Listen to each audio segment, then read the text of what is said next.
All right, good evening, everyone. Welcome back to Green White Checker TV. So tonight's kind of the precursor to the season 8 that will be beginning next week. Actually, this week really is a season 8 going to begin with the Super Speedway series starting this Sunday. So again, if you're interested, say definitely check out area51iracing.com. So we got run 3 nights a week. Tuesday nights are the Indy series. Thursday night are going to be the Xfinity cars. And then on Sunday nights will be the Xfinity cars at the Super Speedway tracks.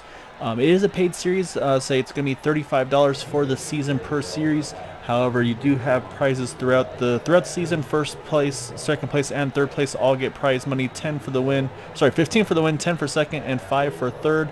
There's also going to be some awards throughout the season as well. Lowest incident point through all 3 series will be getting a cash prize as well for those that maybe not up front fighting for the race and win week in and week out, but maybe keep that car clean. It's going to be a crucial one as well to be able to maybe win some cash prizes at the end of the season. So right now, drivers making their qualifying laps. It's going to be 100 laps tonight will be the race distance here. And then they're again for this being kind of a preseason race, trying to kind of build some names, build a few new drivers in here. There will be 2 faster pairs available for use that way in case something happens. Drivers are not going to have let's say they'll still have a chance at a couple shots at it in case something goes on. So, like I said, qualifying going on right now. So we still got a few more minutes. And again, yeah, really want to thank you all for joining us this evening. And like I said, I say, Julian, I really appreciate your comments. Yeah, we spent a lot of time, a lot of effort on trying to get some improvements on the graphics and kind of the intro, the outro, things of that nature. So it's gonna be a lot of new things, a lot of new buttons for me to push. That's always a dangerous thing to have. So so right now we'll hold off until we get everything up and running completely. However, we can show you what our track conditions are for today.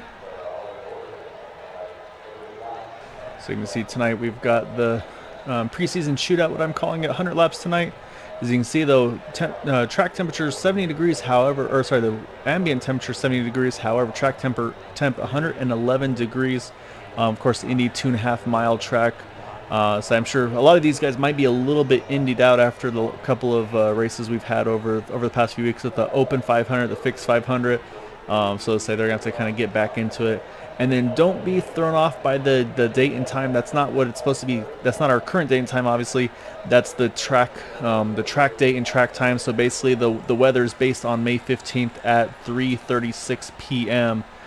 With that light 2 mile an hour breeze at the moment here. So I'll say some nice little info about the weather and everything like that. So they're trying to play with some new features and going to get familiar as we kind of keep things going here.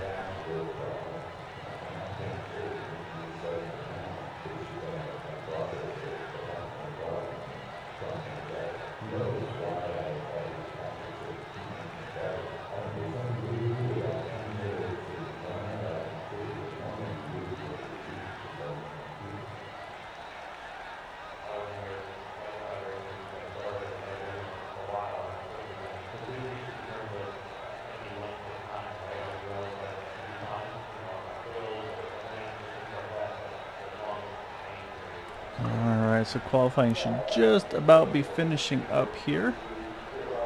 So let's get that. We'll go ahead and pull up our starting grid for tonight's event.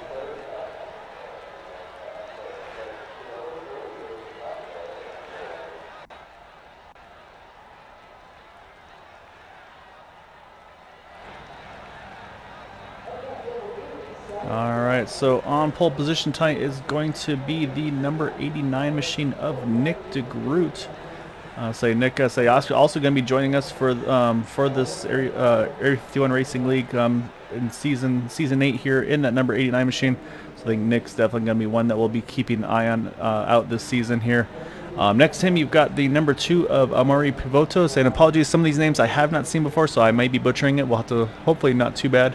You got Brad Ringer in 3rd, Nicholas Cronenberg in 4th, Charles Teed 5th, Craig Forsyth in 6th, Anders Arhus 7th, Matt Wagner 8th, Tommy Reynolds in 9th, Jimmy Dredden 10th, and then you got Kevin Parker, Jack Walls in 11th and 12th.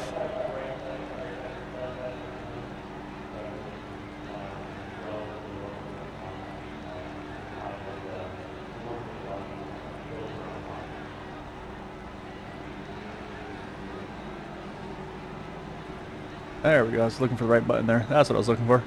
And then you got 13th through 24th here. You've got Benjamin Combs, Vitor Tonini, Tyler O'Neill, Rachel Hunt, Bud Steele, Mikael Gringas, Matt Reed, Chris Jabot, Alan Greenway, Diego Laurentino, Christopher Brinson, Thor Tolo.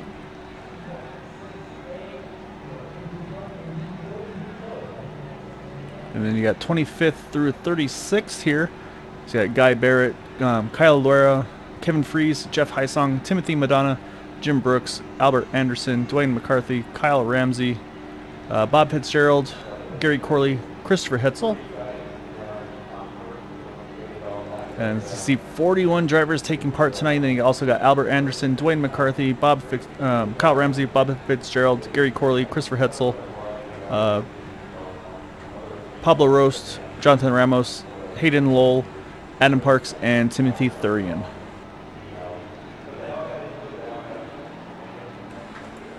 Try to keep up with that. Say apologies. Did the best I could there. So we'll go ahead and get rolling here just to start things off. So again, for initial start, it's going to be on green, and then after that, leader will have control of the restarts. And so again, I mean, we have 41 drivers taking part in this one tonight. There's a lot of our Area 51 regulars. Some of the guys also from the Dark Horse Racing League, they're also taking part in this one as well. Also, that's a little bit of a partnership going on between Area 51 and Dark Horse, so it's gonna be a lot of fun to see kind of how the relationship grows between these two leagues. But yeah, it's gonna be a very interesting one here tonight. It's gonna be a lot of new names, a lot of new faces, drivers not familiar with one another. So I could see this one getting rough a little bit early on until things kind of get strung out and maybe a little bit of attrition kicks off as well. So that's going to be something I think we're going to really have to keep an eye out for with the race tonight. Another fun thing we're going to be having tonight is we'll be able to kind of get some better driver info. I know some of these Indy cars, they're pretty tough to see. And so I'll pull up here on the side so you see right there you got the number one leader right now, I should say, of Nick DeGroot.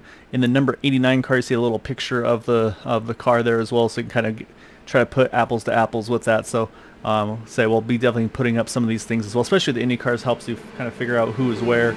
We're gonna be having a lot of fun, I think, with this one tonight.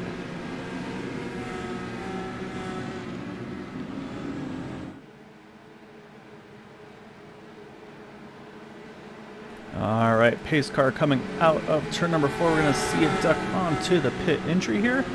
And that is going to hand things over to our pole sitter in that number 89 machine of Nick DeGroot. As they wait for that green flag fight, you see everybody lining up. They have to be careful not to get too aggressive on the initial start. Green flag is out and we are underway. You're going to see a lot of moving around, jockeying for position here. For Nick, he's going to try to see how much of a margin he can build off right away. Oh, as I say, that trouble right off the bat there. Caution is out. And I believe it may have been Nicholas Cronenberg. We'll go back and take a look to see what exactly happened to him. Because unfortunately, that's going to be a quick yellow here there on lap number 1.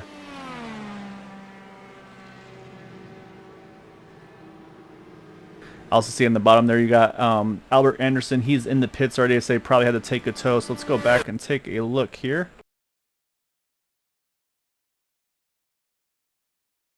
So you see Nicholas in that yellow car on the outside lane. You see Charles Teed on the inside. I say in the middle. Oh, just unfortunate. Nowhere really for him to go.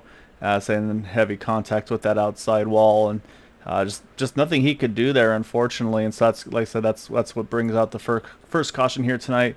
I was saying that's probably one of those things that drivers are a little worried about with an opening season here. A lot of new names, new faces, and it's just one of those things. It takes a little bit to get familiar with everybody, but it looks like he maybe not, since they might be able to try to limp that thing back to the pits, but I think that's going to be easier said than done in that number 38 machine.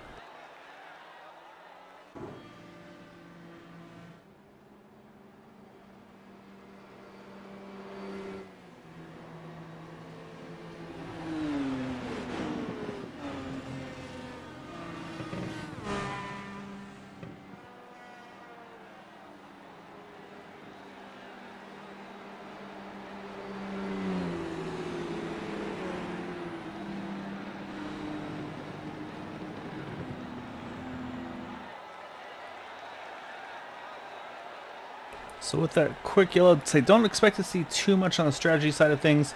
Say Albert Anderson still is in pits having to take that tow, and I believe Nicholas Kurtenberg may have had to do the same. Not sure if he was able to make it in there before the on his own or under his own power or not, but based on the pit time, I don't believe so. As you can see, those drivers both having really long pit stop times, unfortunately. So we'll step away for just a moment as we stay under yellow here, and then we'll rejoin things in just a moment.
All right, as you can see, the lights are back off of the pace car. However, say again, this is based on the Indy series, so we will have a single file restart here. And so say we're gonna have an early restart here. And again, we have 41 drivers taking part in this one tonight. I believe right now 40 drivers still on track at the moment as well. So I think that's going to be the biggest thing right now is these drivers are going to have to be extremely careful here.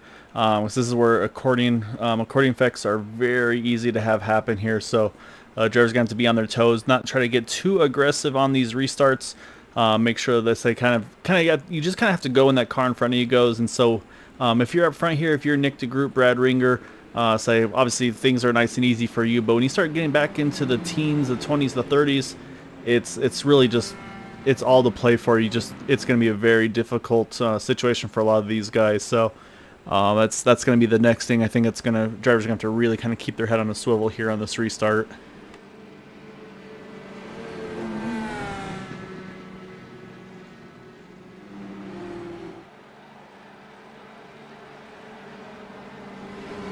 You can see one car actually falling way back there. That's the 12 of Amari Pavoto. So he's giving himself about a couple seconds, it looks like, between himself and the leader. You can see that's where you gotta be careful. Looks like he's now he's jumping up, he's gonna slow down. This is where I'm afraid of an accordion effect. You see drivers already starting to jump around to try to avoid contact.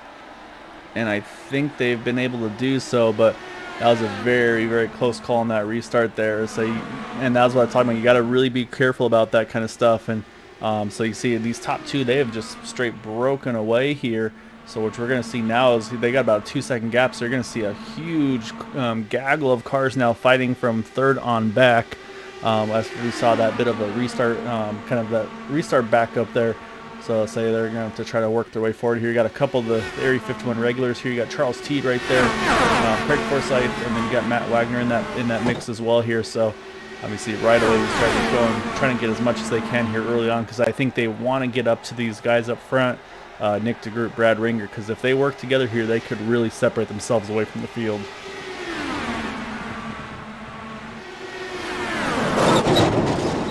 we got trouble in the back. I think that was the 23. I want to say it may have been. Let's say so far somehow no caution. There it is. Caution is now out. Looks like a couple cars involved. Yeah, I see. It looks like more and more are getting collected in this one. So caution is back out, and I believe, unfortunately, I think it may have initially kicked off with Anders Aarhus. We'll go jump back and take a look here. Oh, you see a little bit of contact between Anders and the car to his outside, and then they all just kind of make their way into that wall, to the outside wall, and then from there, so you can just see, then from there, just that's like everybody's trying to find a way to get through, but there's only so much you can do to get away from some of these incidents, and so you can see more and more cars kind of just, unfortunately, piling in there because it's just so hard to try to react quick enough. Say a few others that got caught up in that one was Jack Walls. We'll go take a look on his point of view as well. You see he tries to get down there and avoid it, and it looks like all is well for him here, but then we'll see, I think we're going to see some contact just afterwards. Oh, actually the banking transition, that's going to loop him around. Unfortunately, that's what caught Jack up in this one as well, but so we'll see if he might just get away with it. Just a slight tap there. That may not be too bad. So you kind of worry about anybody coming up behind you there, but it looks like he gets away with that pretty cleanly. And so we also have Mikael Gringas here, as he's in that orange and black car that you can see. So I think, yeah, you see that car sliding up at the cross, and yeah, just right in his path, and he takes a shot as well. So yeah, so unfortunately, a handful of drivers getting caught up in this most recent incident here. So we'll jump back live though. So the pits are just about to be open here, and again, doesn't look like too many takers thing right now. Most of these drivers are opting for that track position. Again, you see a lot of drivers here sitting in the pits, probably having to take those really long tows, unfortunately. A few others that looked like they were caught up in there as well as Vitor Tonini, Guy Barrett, also caught up in that one. A few of those drivers all having to take tows as well. So you'll see that on that list, that bottom ticker there.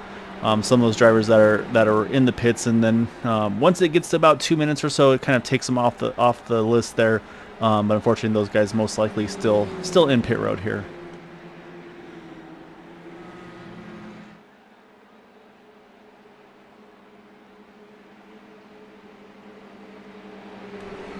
All right. So while we have a moment again, say caution back out. So we'll step away for a moment. Say, unfortunately, I don't have my partner in crime, Steve Goschak, with me tonight. Say he's kind of taking a break, say enjoying the off season between season 7, season 8. Looking forward to having him full time back into season number 8, though, with this Tuesday series with the Indy cars. Again, if you want to find out more info about the league, you can find it at area51iracing.com.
Actually, we're going to come back a little early because we had a driver was really wanting to have a chat with me here, so we're going to pull in that number 24 of Chris Jabot.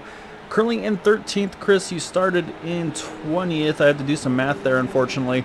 Obviously, not the typical Area 51 race that we come to expect here. A couple quick cautions here, but when you've got 41 drivers, a lot of people that haven't raced with each other pretty regularly, it's kind of one of those things that unfortunately we kind of expect it. But what have you seen so far in these early couple of restarts and starts?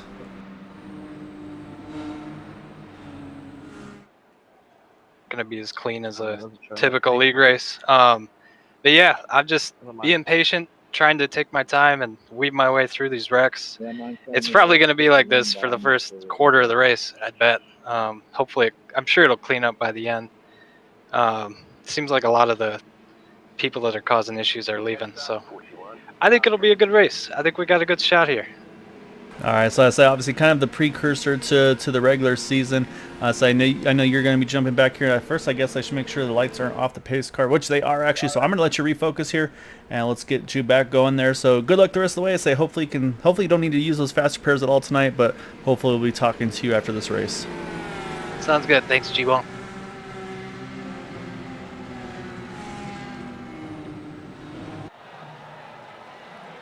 All right, that was the number 24 of Chris Jabot. I know sometimes his mom watches these races. Well, I'm not sure if he gave her the link or not for this one, but if she's watching, hope you are doing well.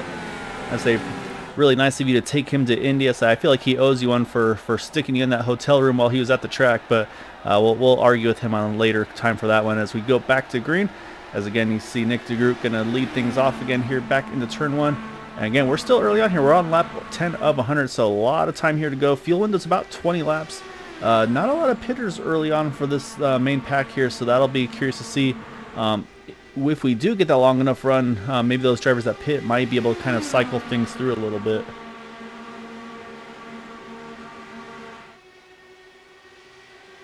You see, this time the guys up front really were ready to go there. I'd say you knew Charles Teed wasn't going to waste any time trying to get up into that lead pack here as well. Right now, Brad Ringer, he's going to take the point, but I think this is where we're going to see kind of that leapfrog situation where basically that lead car, they pull so much drag that second car gets a ton of draft off the back of them, and that's going to allow them to kind of go right on by, and then that's kind of the fastest way. It burns more fuel, but it's the fastest way to go, where you kind of switch between who's leading. You get that run off of 2, off of 4. Big wreck right in front of me, G-Bone. Oh no, Chris, I forgot to move you. I'm sorry. What's up? Well, let's go back and say we have a caution back out. I forgot that I hadn't moved Chris yet. Oh, Chris, I'm so sorry. I moved him afterwards. But however, it sounds like he had a good view of it. So we're going to go and take a look from his point of view here. So that car looks okay here. So we're going to go see what happened with this one. I think it's going to be Matt Reed here. Again, apologies to Chris for that one. I was talking crap to him too about the Indy race. Let's go back and see what happened here, everyone. So it looks like it's going to kick off with Matt Reed. Oh, yeah, right in front of Chris there. Let's go back here a little more.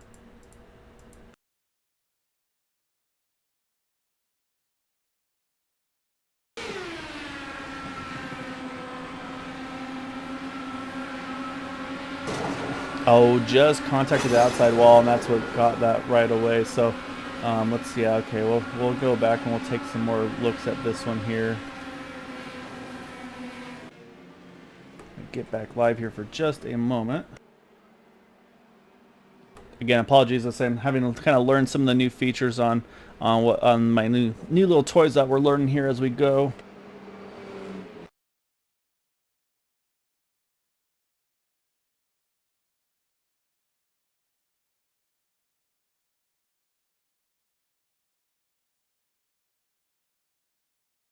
Yeah, okay, that was where the Matt Reed had the contact.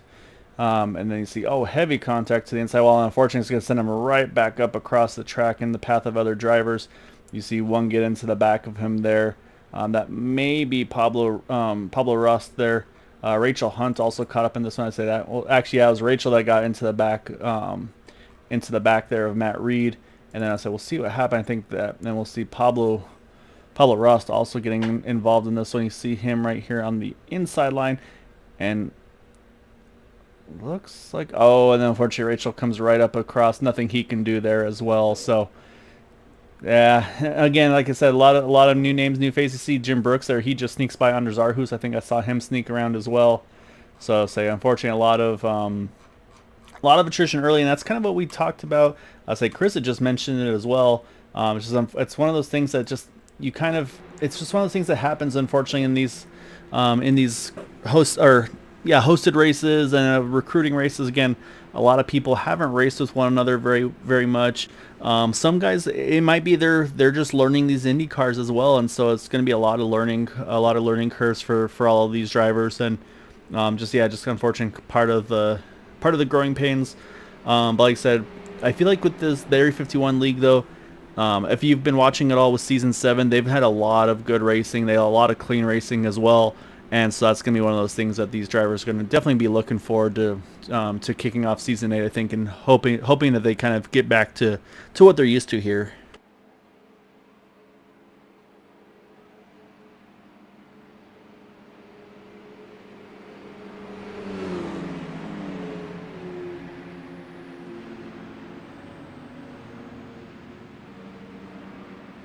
So while we have a moment again, we'll take a look around, see, let's find Kevin Freeze here.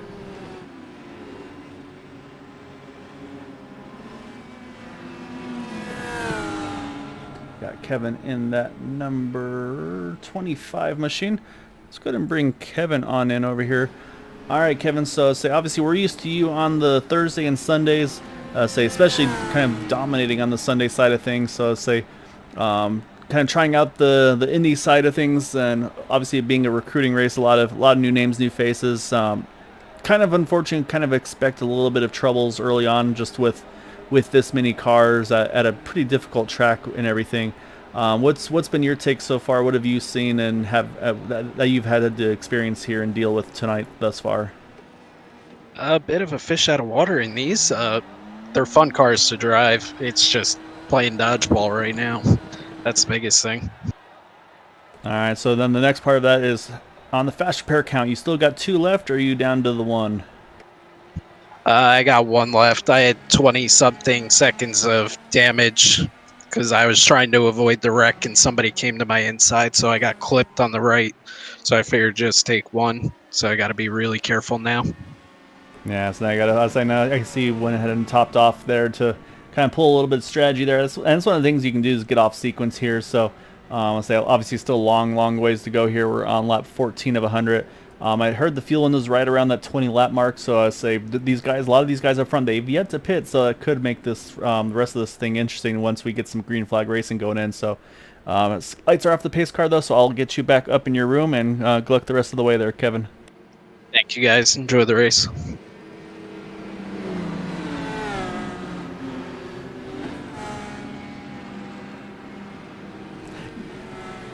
Yeah, no, yeah. Thank you, SimRacer. I do appreciate it. Yeah, like I said, it's been a lot of effort over the off season, try to find what works, what doesn't work, and little tweaks here and there. But so we're gonna get things back going again. Nick DeGroot still showing the points here on this restart.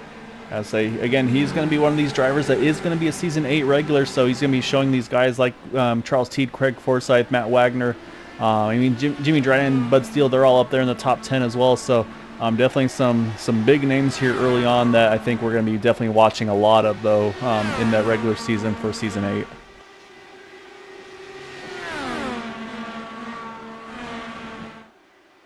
Another thing to mention actually about that is, again, I say if you are interested, you can find them at area51iracing.com. Oh, I see some smoke in the back. Looks like we stay green, though. One thing to mention is it's a 12-race season. It will be 8 races regular season. If you win a race, you advance into the playoffs. And the way the playoffs are going to work, though, it's going to be basically a 4-race playoff. No eliminations. Basically, who does the best over those 4 races will be crowned the Season 8 champion. No bonus points. No, basically, everybody's going to reset to 0 on race number 9 of those top 8 in the playoffs. So should be a lot of fun. Looking forward to it. It's going to be the same layout throughout all 3 series, Tuesday, Thursdays, and Sundays. Say a lot of fun, very competitive league throughout all 3 variations. Like I said, Indy cars here on the Tuesdays, Xfinity cars on the Thursdays, and then the Super Speedway Series on Sundays. So I got a little bit of everything over here at Area 51.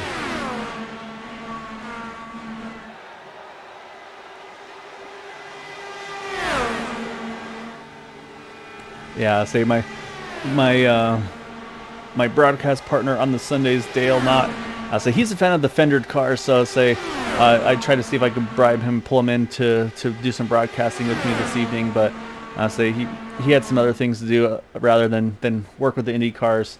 So that's, like I said, usually I got Steve Gottschalk joining me in the booth. So he's going to take care of some other things, enjoy his break a little bit more. I think he's got some really nice weather going on over there too. So I can't blame him.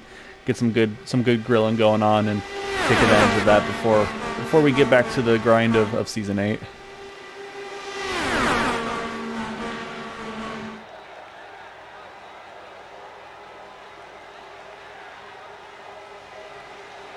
You say they thought about 3 wide, they rolled out of it, but you see Charles Teed trying to run the top side close. They're out of turn number 1 into 2. They clear out. Charles Teed's going to move up into that second position. Charles is the one again. He started season 7 very strong, 3 wins in a row, and then was in that final 4. Oh, as I say, that caution has come out. Trying to see where the caution may be. Haven't seen anything as of yet. Looks like it may have involved Brad Ring. Oh, Matt Wagner also caught. I'm not sure if this is before or after the yellow. And so you see one car towards the back there with a lot of damage. I think that is the 12, if I'm not mistaken, of Amari Pavoto. He's going to have to try to limp that thing back to the pits and get that damage repaired. Let's go back and see if we can find where this caution came out at.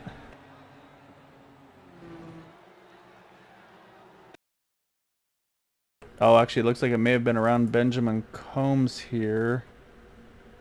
Make sure I'm not too far back, actually.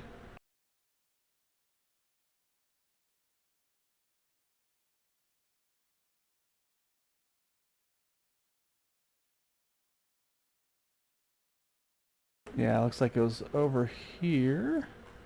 Again, I say apologies. Learning a lot of new stuff here with everything. So I think this is where the incident happened. Yeah, Albert Anderson's Benjamin Combs, contact between the 2 of them, and you can see it broke that right front as well of Benjamin Combs. That's where they both made contact with the wall, and as the cars came approaching, I say that's what brought that yellow out, as you can see. But then I think there's another incident that happened after the yellow came out here. So you can see we're up front with our lead pack here. You see Brad Ringer here on the 76 car. Oh, that was the smoke I saw. Oh, and just a little bit of contact there. And that's what sends Brad around here. That was where we saw that right front damage as well. And I say, oh, and there's Matt Wagner. I noticed that it mentioned that Matt Wagner had crashed as well. I think it also caught up a few others like Tiago Laurentino as well. So you see Matt trying to avoid this. You see he cuts left. I say everything looks good, but just right there, just nicks the grass. And unfortunately, nothing Matt can do there. He's going to make some contact with the wall. You can see some of the cars behind. Oh, Chris Jabot, I think, also in there as well. I think that was that car we just saw in the back. And then I say there's the... Or actually, no, that may be... Let's see. Let's get a better look here.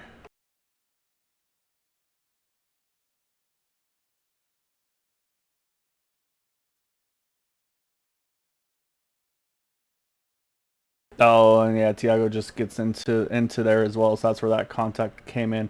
Let me try to double check. I wanted to say that was the 24 of Chris Jabot. Let me double check here. Where's our car numbers? Yeah, there he is. You can see the right front damage to that 24 car as well. But again, is able to still drive the thing away, so he's going to be able to get it to the pits.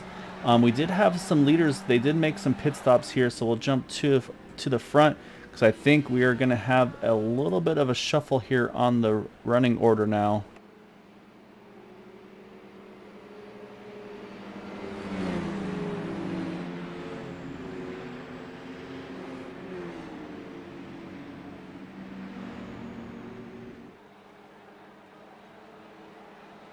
So we're going to play with some of these new tools we have and see if we can find out kind of what the pit strategies are for some of these drivers here. So let's take a look.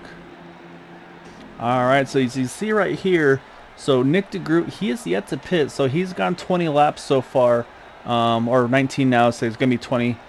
He's yet to pit. You see Parker, he pitted on lap number 7. Fitzgerald pitted on lap number 13. So what you see there is, so basically for those top 3, the best driver right now on the stint length is going to be that that 3rd position of Fitzgerald. That's Bob Fitzgerald.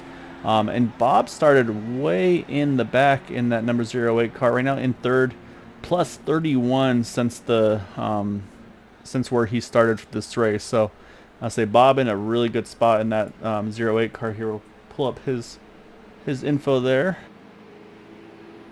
And if I'm not mistaken, let's see if I can get a good angle on this car. I think that might... Gotta find the right one.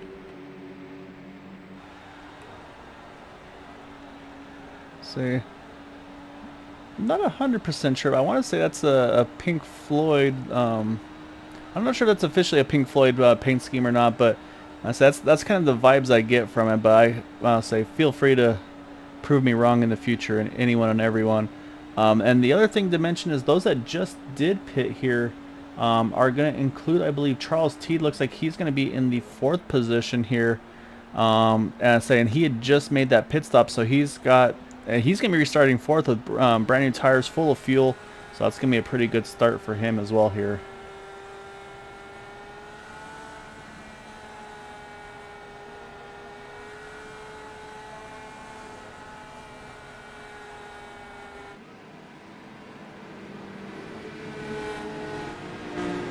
However, saying that, though, I'm going to make sure I'm going to let everything cycle through here to... Yep, actually, as I said, pace car is off.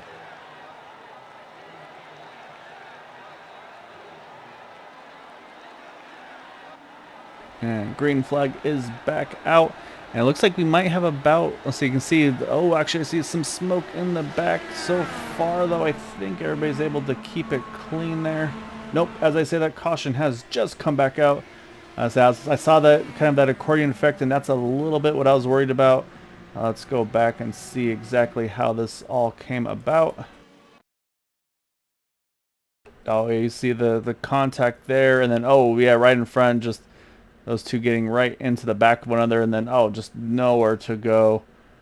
And unfortunately, I say that's kind of the typical accordion restarts that I always worry about for Indy. So I'll say slowly but surely we're starting to lose more and more drivers here as this run's unfolding. So that's going to put us back under caution, and eventually our race leader Nick DeGroot, he's going to have to go ahead and come and take a pit stop and get some tires in that car, and fuel actually more crucially. So it's going to be very interesting to see what his strategy is going to be, because we're on lap number 23 now.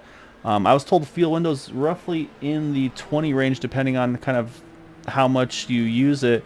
And you can see actually he's starting to run the apron a little bit, I think, trying to save every little bit here that he can.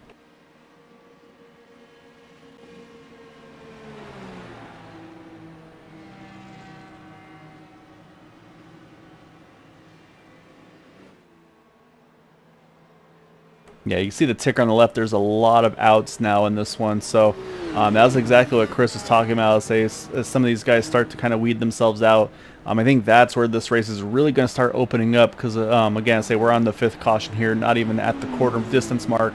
But as you start slowly but surely, say as some of these drivers start kind of going away, retiring, unfortunately, that's going to really open things up, though, for the remainder drivers that will have some opportunities here. So with that, we are back under yellow, so we'll step away for a moment. You see one driver going around, I believe, getting his wave around there.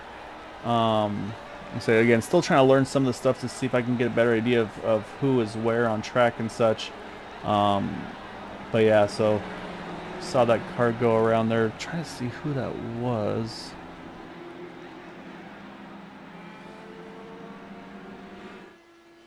Okay, that was Matt Reed that just got the wave around here. So, and I believe that puts Mac back onto the lead lap as well. So that's a big break for him.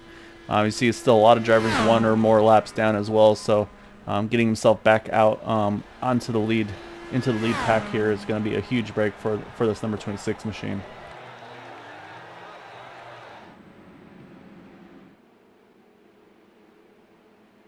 All right, so while we're on the yellow, I'll step away for just a moment, and then we'll be back here once we get back going for the green.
All right, so you can see pace cars heading into turn 3. Lights are off of the pace car, so we'll get things going again shortly.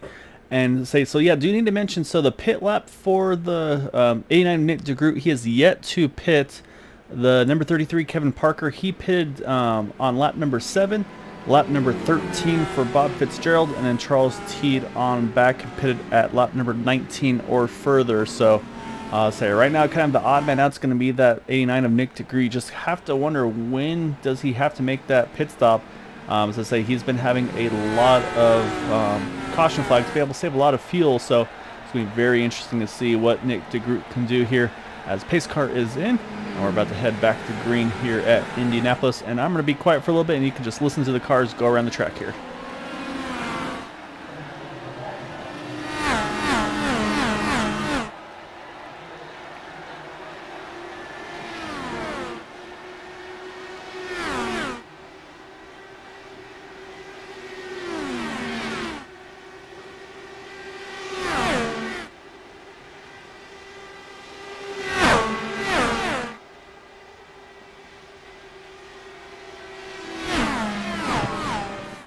Unfortunately, you can hear the cars slowing down. That means caution has come back out here.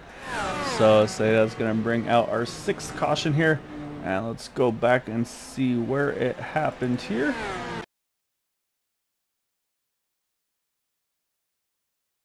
Oh, you see there, yeah, that's, as soon as you touch that inside, that's just going to make things not go your way. Oh, big hit behind him there. I think that may have been, let me see if that's Timothy Madonna that got into the back as well. That was exactly who it was, and big contact for them as well. So that's going to bring the caution back out here, and you see a big, you see all the body parts being thrown off of that car as well. So as my four-legged announcer is yelling at me in the background here as well. So it's going to put us back under yellow, unfortunately. So now you gotta wonder, does Nick DeGroot, does he have to pit here at this point? We'll have to wait and see. You can see he's running the off, kind of the runoff road here as well.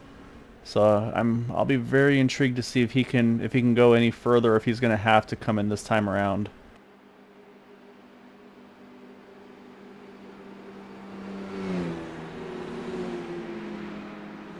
However, while we're under yellow, I'm going to put a few more people on the spot, because I had mentioned we got a little bit of a partnership going on between Dark Horse, the Dark Horse League, Racing League, and Area 51 Racing League. So say one of those drivers involved in it's Charles Teed, and of course the Jim Brooks as well. So what better way to throw people off of their game by pulling them in to an interview while they're under caution here. So say I've mentioned a little bit here and there about kind of the partnership going forward here with Area 51, with Dark Horse Racing. So I'll let you guys fight out between the two of you who wants to go first here, Charles and Jim. But maybe you guys can kind of explain a little bit more of what this partnership you're kind of hoping to gain, what it might entail between the two leagues here. You take it, Jim.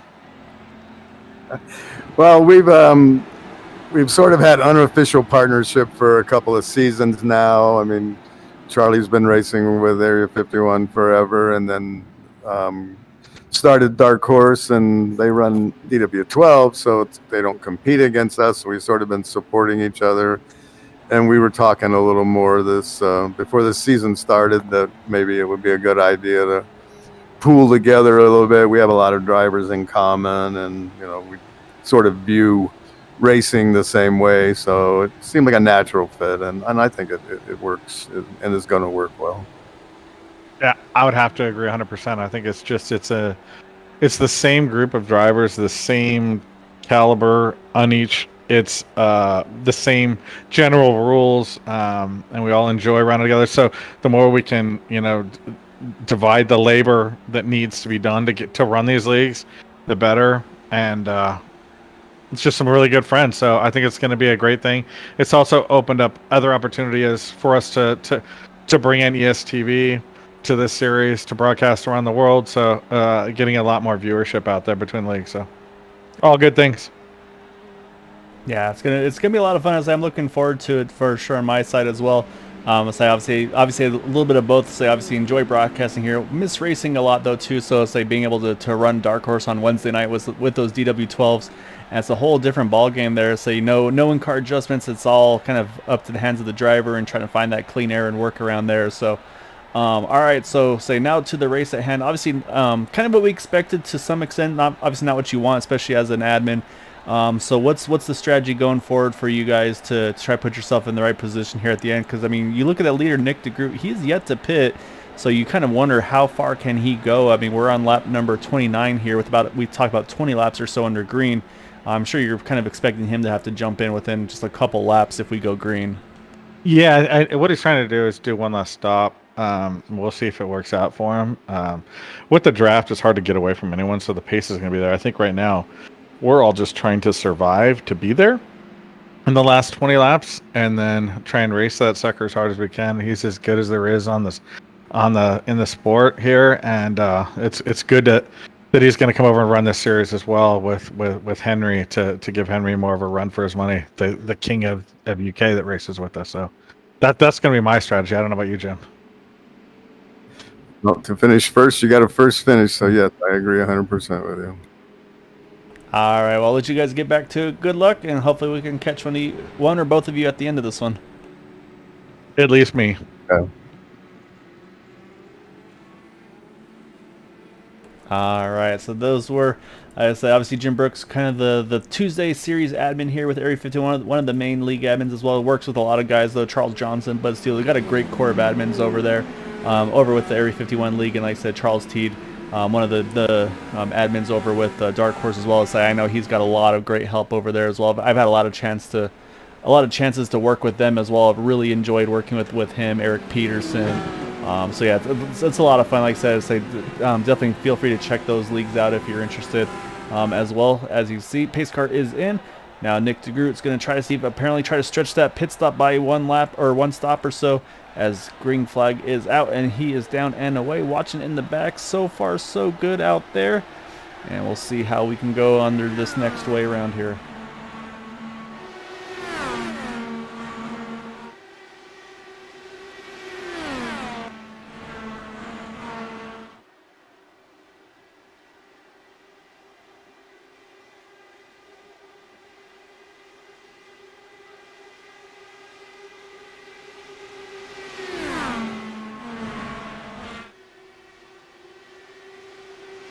So we'll jump around a little bit, kind of show some of the names and the drivers. We haven't had a chance to do this. So right now, at the moment for the leading is Kevin Parker. Started in is plus 10 from his starting position in that number 33 machine. He's going to try to hold on to the lead a little bit here.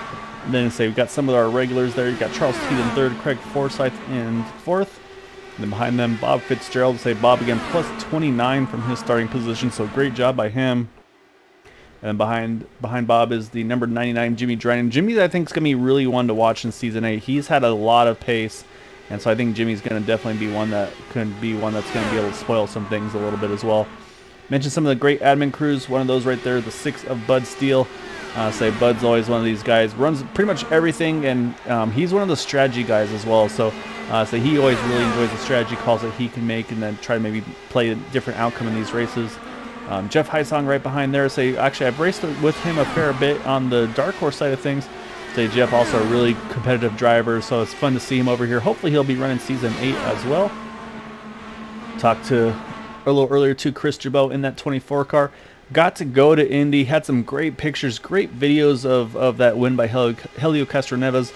I was really happy that he was able to make that race and experience that, and it sounded like he had a lot of blast. I think these Indy cars are starting to really kind of just tick the boxes for him and starting to enjoy this as a sport and everything in general.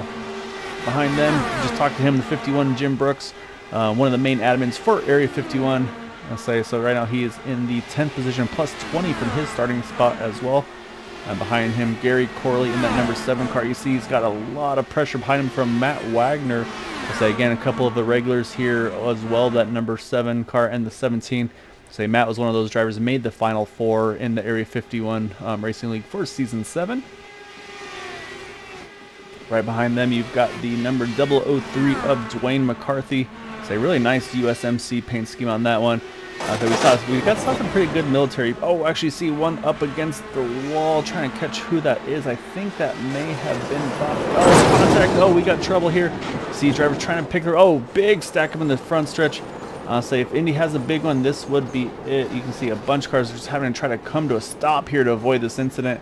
And this also happens right as Nick DeGroot is pitting there. So that's going to be a huge break for him. So let's go see. Oh my God, that was a massive crash there. A lot of drivers caught up in this one.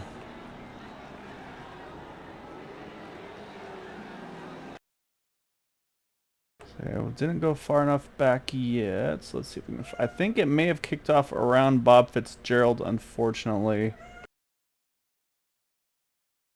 You see everybody starting to stack up a little bit. I think maybe the pit entry may have been part of it. Oh yeah, you see the contact there between the two drivers, and then just from there, just you see just all kind of the holes all closed up. You see Jim Brooks making some evasive action, gets through most of it, gets through all of it. We're gonna, you know what we're gonna do here, folks? We're gonna go back and watch from the 51 car because he had to do some pretty much some evasive action.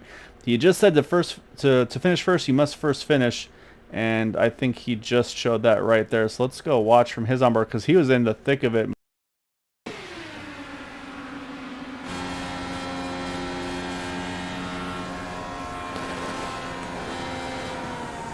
see he has to react right there. Almost some contact there.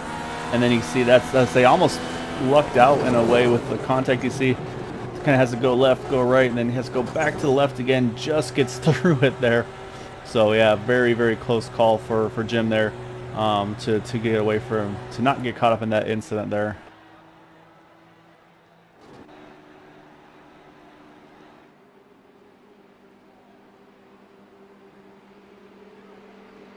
So yeah, we saw a lot of drivers caught up in that one. So say the drivers I know for sure were caught up in that incident. So say let me go through the list here that I have roughly accurate. You got Tiago Laurentino, Anders Arhus, Matt Wagner, Nicholas Cronenberg, Pablo Rost, Dwayne McCarthy, Thor Tulo, Rachel Hunt, Timothy Madonna, Jeff Heisong. I think we had mentioned already Bob Fitzgerald as well, and said a lot of drivers had to take tows as well, like Anders Arhus, Dwayne McCarthy, Nicholas Cronenberg, Matt Wagner, Bob Fitzgerald, Jeff Heisong, Thor Tulo, and Tiago Laurentino. So I think there may have actually been some contact afterwards as well. So I'm just noticing now some contact with Gary Corley afterwards. Oh, you see there, he's got damage right. Look at those both front tires actually has no control over this car here, and trying to limp it back there. But unfortunately, that's where we saw with Gary Corley as well. That's where you see he just can't turn that car. Winds up going into the wall as well. And say a little further back here as well, something happened to Alan Greenway. It's showing me. And I think same thing. I think I see a little bit of suspension damage as well, and I think you can see that just kind of throws him onto the apron, onto the grass, and unfortunately that loops him around as well. So definitely a lot going on under that yellow there as well. So the one driver though that kind of got to avoid it all there, we talked about the pit strategy. He's gonna be right there, Nick DeGroot. He is going to be showing now, I believe, in about the 6th position, and he just had made his pit stop under green, so he's not going to lose much track position here. So right now, say things kind of going his way at the moment.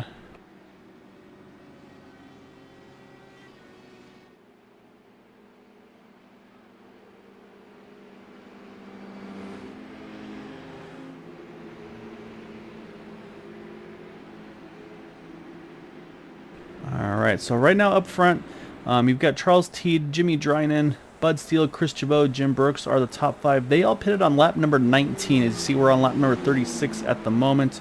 And then pretty much everybody, for the most part, everybody on back there went ahead and pitted either right at the time of the caution or during the yellow. We mentioned Nick DeGroot pitting on lap 33. Jack Walls pitting on lap number 35 here. So I'll say going to be probably a little bit of strategy calls here. Because again, say at some point you know they're going to get some of that green flag racing in, so you got to make sure you're on the right pit strategy at the right time. It's a very kind of a very tricky thing to do here at Indy, because it opens up opportunities. If you pit under green, as long as you're towards the lead pack here, you can get in and out and not lose a lap to the leader. So that's another strategy call you can make, where some of these drivers might even think about staying out to get that track position and then go ahead and duck in and not risk getting trapped a lap down.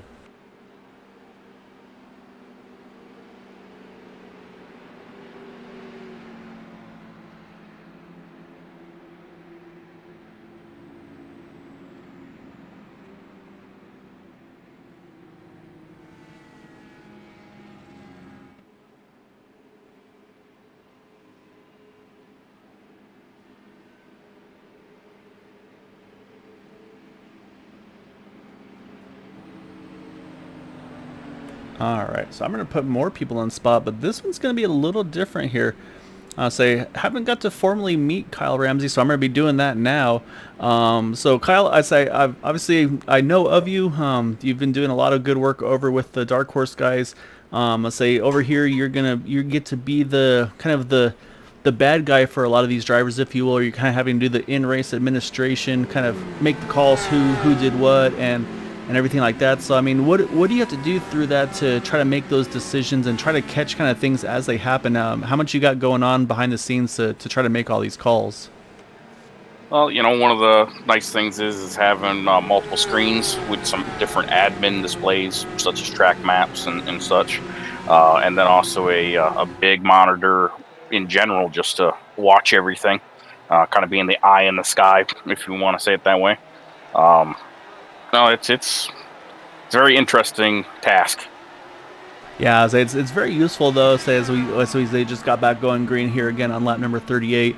But it's a very useful thing though, because there's a lot of leagues where sometimes it's kind of handled post race, and so you're able to make these calls kind of on the fly, and it kind of lets the admins kind of do their thing on the backside of everything. But then at the same time, obviously still have some say in situations if they need be. And then obviously for you, there's obviously the situations where it might be just kind of a racing deal where you make an official call on anybody or things like that. So is that something that you have to kind of worry about, where you have to kind of balance between those kind of situations, if it's a net code or possibly just a racing deal with drivers? Yeah, the nice thing is for me, I run my own league. We've had our own league since 2012. So being an admin of my own stuff, where we normally do things post-race, not dealing with a live admin. The leagues that I have been a part of to help race control for, obviously that background definitely comes in handy to assist with making, good calls. I'm not just a racer that hasn't been able to deal with that type of stuff in the past. So it just kind of comes with years of experience to know what is a racing thing and what's not. Yeah, so obviously you've been definitely busy tonight. I say it's kind of what we unfortunately kind of had a bit of an expectation for, just with kind of the craziness of a lot of new names, new faces, things of that nature. So I say you've been busy tonight, but I say hopefully things will kind of go back the way they were with Season 7, get a lot of long green flag racing, maybe get you a little bit bored if all goes well. So really appreciate the time, Kyle. As I say, nice to formally meet you. So I know we've kind of chatted a little bit back and forth, but yeah, I say looking forward to seeing you with through Season 8 here with Area 51. Good.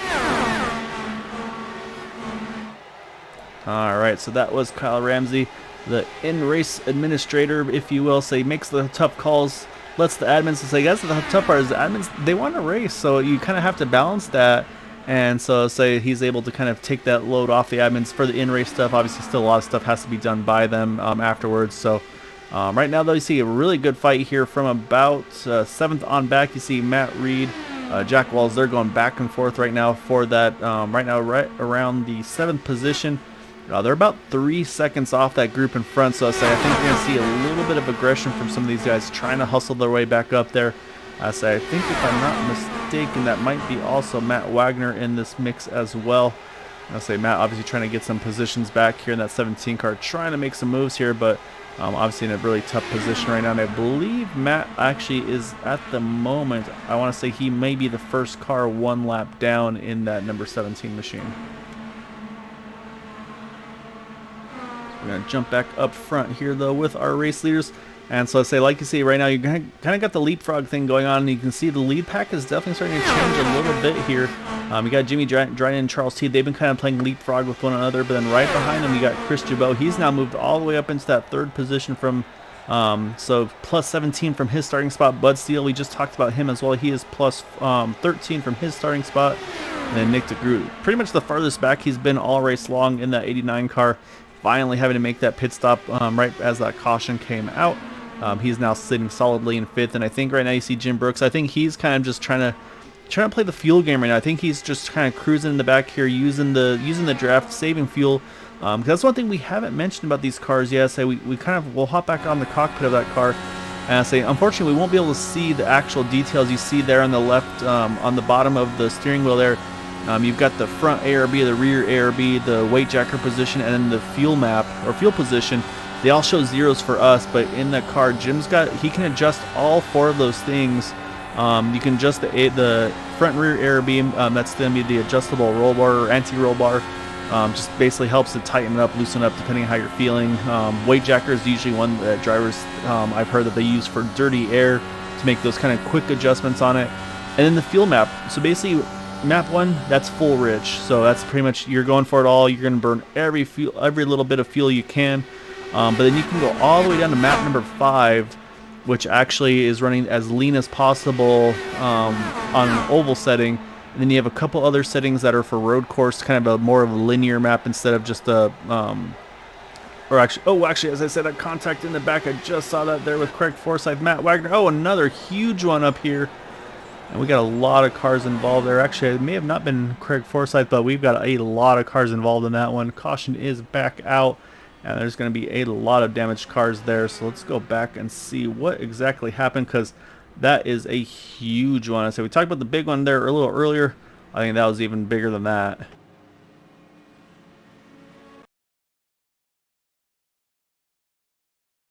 Oh, you see, yeah, that's interesting there. It almost looked like an attempt of a side draft that just obviously did not go well at all there. Try to get a better look at this one here.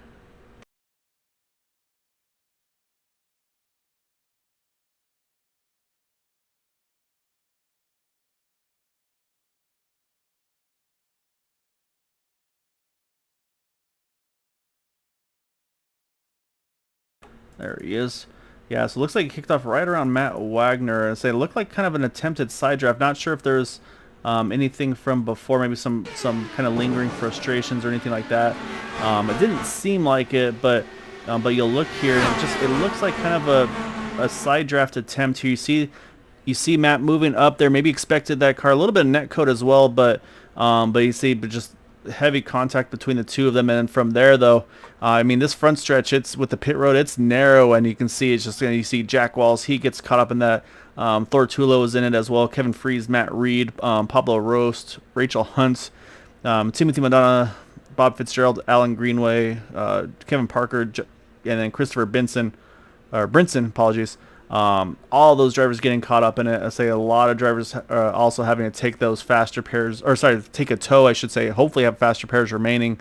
That was a big incident. Say drivers that did have to take tows though were Pablo Rost, Kevin Freeze, Alan Greenway, Matt Wagner, Thor Tulo, Rachel Hunt, Matt Reed, Kevin Parker, Dwayne McCarthy, Bob Fitzgerald, and Jack Walls as well. So a lot of drivers having to go ahead and take the tow there. Just too much damage to their machines.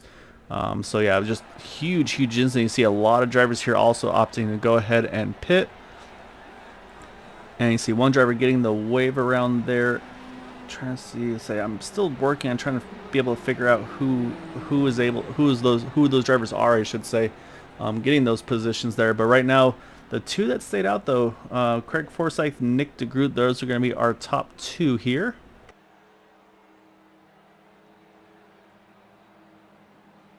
And it looks like pretty much the rest of the field here opted to go ahead and pit there. And go ahead and say, so this is them pitting at lap number 47.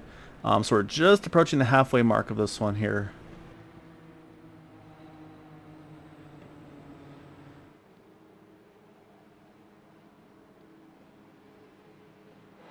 And okay, it was Jeff Hysong. He got the wave around there. So let's go ahead and take a look so I can get a better look here. So if I'm not mistaken right now, we have 9 cars now on the lead lap, with Jeff Hyson getting back onto the lead lap there. And it looks like the Timothy Madonna in the 86 car is the first car a lap or more down, which at 2 laps down. So again, we talked about the attrition. It's been a rough one time. You look at the list of retirements. We'll wait for it to cycle through so we can kind of see exactly where it starts, because there may not be too many cars left on this one after that last wreck. That took out a lot of vehicles in that one. And yeah, you see right there, so many outs there. The only ones left, it looked like, were Timothy Madonna, Thor Tulo, Matt Wagner still in this as well. You see they're 2 and 3 down, and then from there you just see just the list of outs here. So we do not have a lot of drivers remaining in this one, and that's going to really open things up, and that's where now this pit strategy is going to get very interesting to see what strategy these drivers are going to be making here tonight.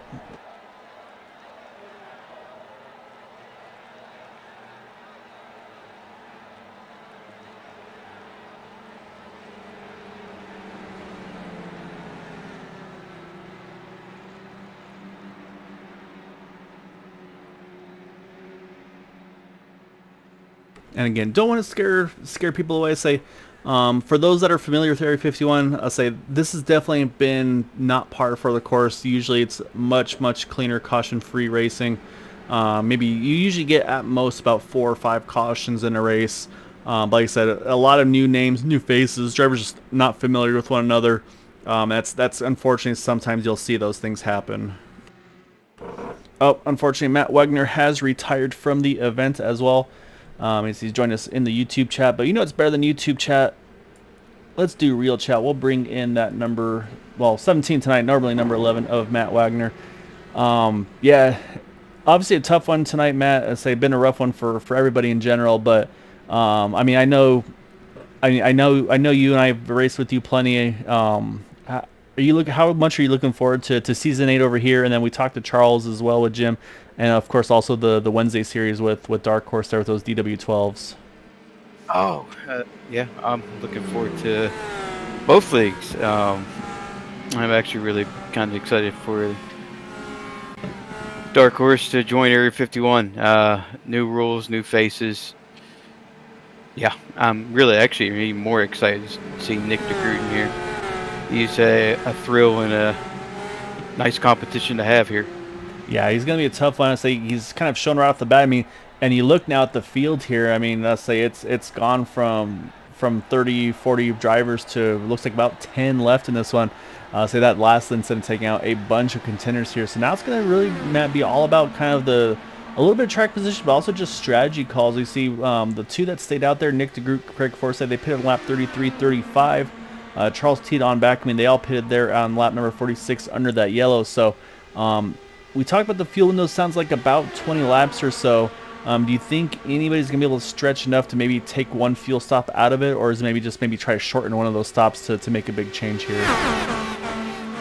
These guys, I'm pretty sure we got about, I say about 26, 27, 28 laps. That's probably our fuel window here. Nick just recently pitted. Yeah, I think he's going for the two-stop strategy. It's probably going to work out great for him. Yeah, so there's obviously that balance of kind of going full send and just kind of trying to control your own race and keep the pace up. And then, of course, like I'm looking at that gap right now with Charles Teed there in third. To me, I feel like that's running a higher fuel map, trying to save that little bit of extra fuel, maybe see if you can maybe get a pit stop out of it. It sounds like if you're in the car with these guys up front here, you'd be going for that map 1 and just be trying to kind of keep the lead up front and just kind of control the pace that way. Like what the 99 is doing. I think he's really trying to save fuel here. When I was in the race with him, he was just chilling out, rolling in map 5, and things might work out well for him. Yeah, something I did mention and say is that map 5, and so obviously we talked 1 through 5 being the kind of the max rich versus max lean under green flag conditions. Say 6 through 8, if I'm not mistaken, more on the road course thing. Say kind of not that linear curve, if you will. Say kind of maybe gives you a little bit more leeway. So how difficult do you feel like it's going to be to run that map 5 in this draft, or is with this package or this car, this setup? Has map 5 been able to be pretty drivable for you? It was really drivable in Map 5. I was able to switch from 5 to just a little twitch of the 6, and you'll get the extra boost going down the straightaway. And I believe that's what the 99 is doing right now. Yeah, so you see, obviously we talked about Craig Forsyth, Nick DeGroot. I'll say they're the ones that pitted the earliest, I should say, of our contenders. I'll say they're the two that are right now burning the most as well, just playing leapfrog with one another. So it's going to be really interesting. I'm really looking forward to see what the strategy is going to be. Because we mentioned at some point, it's going to get into that part where it starts to get a little bit racier.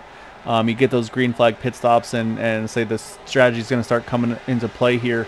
So right now, so you've got pretty much the top 7 all in this lead pack. Jim right now kind of just trailing off the back. I think him probably also doing the same fuel saving as well. But I'll say a few drivers just out of touch here that are just about to tag onto the back of these guys. Christopher Brinson, Jeff Hysong. I'll say they're not too far there, and that's going to bring us 9 cars back into this lead battle here. So it could really open things up here for these guys. And I'll say again, I think it's going to be all about strategy. Who makes the right call win? Yeah. Don't count out Jeff Hysong. Very good racer. Raced with him many times. Good person. Yeah, so you look at really the kind of the odd man out on this one is Christopher Brinson. I'd say I haven't raced with him. I don't know if you're familiar with him at all or not. But you say pretty much the remainder of the drivers that are in this lead pack right now are kind of either the regulars or the drivers that are starting to start racing with us now again. Chris Jabot in the 24 car, so he's going to be starting season 8 full time. So he's kind of getting. I think this is a good way for him to get his feet wet as well with some of the regulars here as well. So, nice to see those guys stick it out, but also not at the same time not surprised to see them up front here when once everything kind of settled out. Oh, not a surprise. I'm kind of interested to see how things turn out for Brinson here. He's no more than a second back here. Yes, and that's the thing with the IR18 cars is you can be a lot further away to start picking up the tow from those cars in front of you. But then once you get within that certain distance, you start to really pick up that aero wash as well. And so you get lots of top end speed down the straightaways, but then you hit the turns and just like you have so much dirty air, you just really can't get it to rotate. And you can see he's actually starting to move up a little bit, trying to keep some clean air on the nose of that car. Oh, no doubt. I think they're max fuel saving. Yeah, it'll be fun to see. So yeah, feel free to hit me up if you want to hop back in here later. So I'll let you take care of some things on your end, as I know you're being a big help on the admin side of things as well with Area 51 for the Tuesday series. So looking forward to being able to broadcast with you, and of course be able to race with you as well on Wednesdays. It should be a lot of fun this upcoming season. Oh yeah, I'm gonna enjoy it. Race with you, and we'll have some more fun times. This week has been a not very good week for me on the personal side, but I tend to keep that to myself. So I say right now, my favorite to win, I'm going to pick the 99. I think he's going to pull off the win tonight. All right, we'll keep an eye on it. So if he doesn't, we'll see if Nick tries to. Wait, 89, right? I heard 99 for some reason. 99, Jimmy Drynan.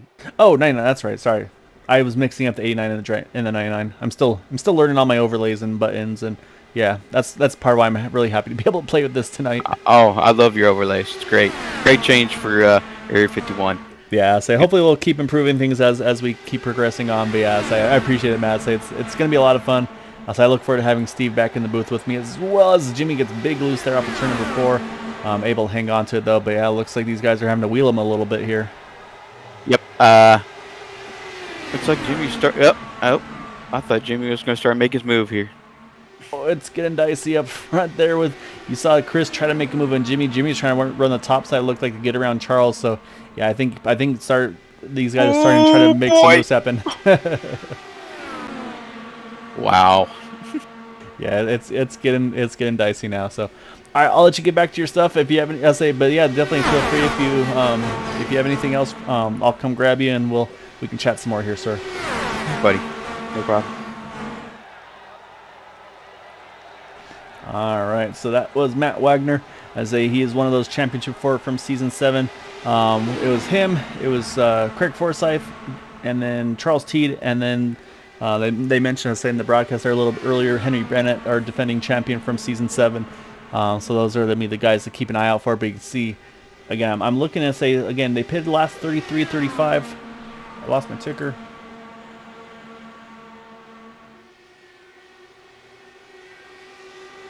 So we are now on lap number 60 here. So, well, it's going to be, I'm going to be curious to see when this fuel window is going to start opening. Actually, there it goes right here. They're going to hit the pits now. They got to make sure that they don't hit each other. Craig, big wiggle there on the slowdown there. I think they're going to get on that entry nice and safe, though. So that's going to cycle the lead now over to Charles Teed in that number 05 car. So now you wonder, does he want to be leading right now? Say this is that strategy call where now he's burning the most fuel, and so you just wonder at some point, are some of these guys going to start kind of trying to play leapfrog and just like, hey, why don't you go ahead and take on by? And so I think that's what you see there. I think some of these guys just aren't really ready to just ride as they are right now. So I think that's going to be, you see Chris Jabot, he's moved up into now that second position at 24 car. And I would not be surprised that there goes Chris. He's going to jump to the inside. He's going to try to take the lead there at the line. I think he just had it there, so that's going to move now the 24 car as our race leader. I'll say that's taking lead there on lap number 61 of 100. So we've got 40 to go here. And so that's going to be the window I think that we have to look at. Say, it sounds like from what I was hearing, from if you guys heard Matt Wagner there, it sounded like the fuel window was a lot longer than I actually expected. I heard around the 20 range. These guys, he was talking about more like mid-20s. So I kind of wonder at some point, I mean, we're at 61 to go. This could be in that window to make that stop. So I just wonder if some of these guys are going to really try to stretch this number out, because we'll base it off these guys here. We're on lap number 40, or they pit on lap 46. We're on lap number 62 right now. So if they can go basically another 4 or 5 laps, that'll be that 20 lap mark. We'll have to see kind of how many more they can go from there, as it sounds like there's a lot of thought that these guys are just kind of going full aggressive on fuel save on these cars up front here.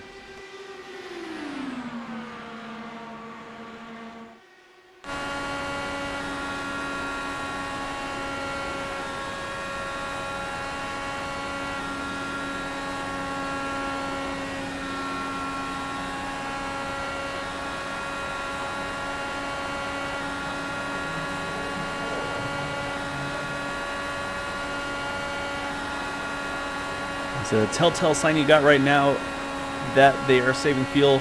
We saw Craig Forsyth, we saw Nick DeGroot. They were kind of doing that leapfrog game. Charles Teed, he's just cruising right now behind that number 24 of Chris Jabot right now. So say right now, Charles, he's just saying, yeah, you go right on ahead here, Chris. You burn as much fuel as you can. I'm gonna keep doing this fuel number that I'm looking for. And we did mention a little earlier. Say we talked about Christopher Brinston, Jeff Heisong. They have caught this group here, so you see you've got the 36 car in the target colors there. He is in the back of the group, so say that's going to now. I'll say again, right now we have 7 cars in this lead pack with those top 2, Craig Forsyth, Nick DeGroot. They both pitted there not too long ago. However, they are still on the lead lap. Here they are with one another. And so you see Craig Forsyth with the beautiful driver's picture there. Say obviously a lot of Paul Tracy inspiration on that one. The one thing I'm noticing though is you look behind, you watch Nick DeGroot. He is just kind of letting Craig kind of take the pace here, and that's not what I would have expected. However, their pace is very strong right now. They're in the 41.5s. Chris Jabot last time by was a 41.6, so about a tenth slower than them. But as I say that, actually this last time by it was 41.7, 41.8 for Nick and Craig. So these lap times very similar between the drivers up front right now, so I think it's really going to come down to just pit stops in and out, and I think that's going to be where this race could be won or lost. Is just the in lap to out lap, and of course hitting your pit box as well. Those are going to be extremely crucial, and of course we'll have to see what kind of fuel strategy these guys are going to be able to pull off as well.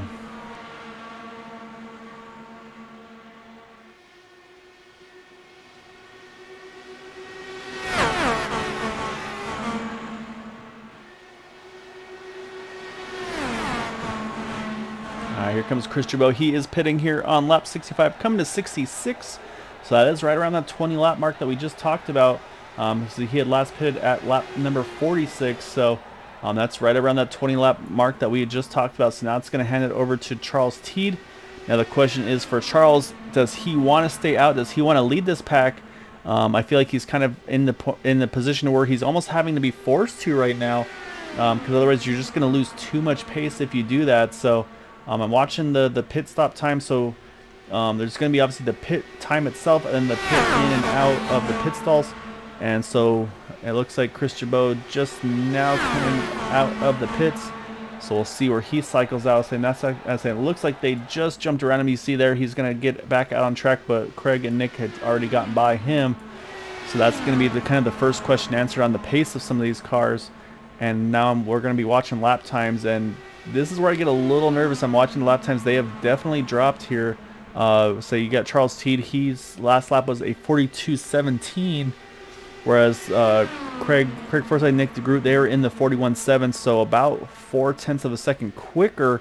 So even if you're saving fuel here, you're losing almost half a second a lap there just by maybe running that leaner mixture here. So it's gonna be very interesting to see. I don't know if this is gonna be enough for them to save a lap or not on fuel. As we're starting lap number 68 of 100.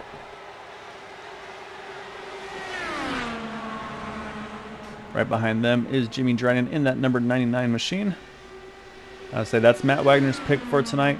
But I'm looking at the strategy. If all of these drivers still have to pit one more time here, I'm really liking where Craig Forsyth, where Nick DeGroot are. So the other lap times I'm going to start watching are going to be that number 24 Chris Jabot. I want to see if he can grab onto the back draft of those guys, because I think he's just about 2 seconds off the back of Craig Forsyth, and that's going to put him right on the edge of that window. You see a few drivers hitting the pits here. It's going to be Jeff Heisong and Christopher Brinson. They're both making their pit stop here as well. You see Thor Tulo, he was in the pits as well. You got Jim Brooks in the 51 car now in the 4th position.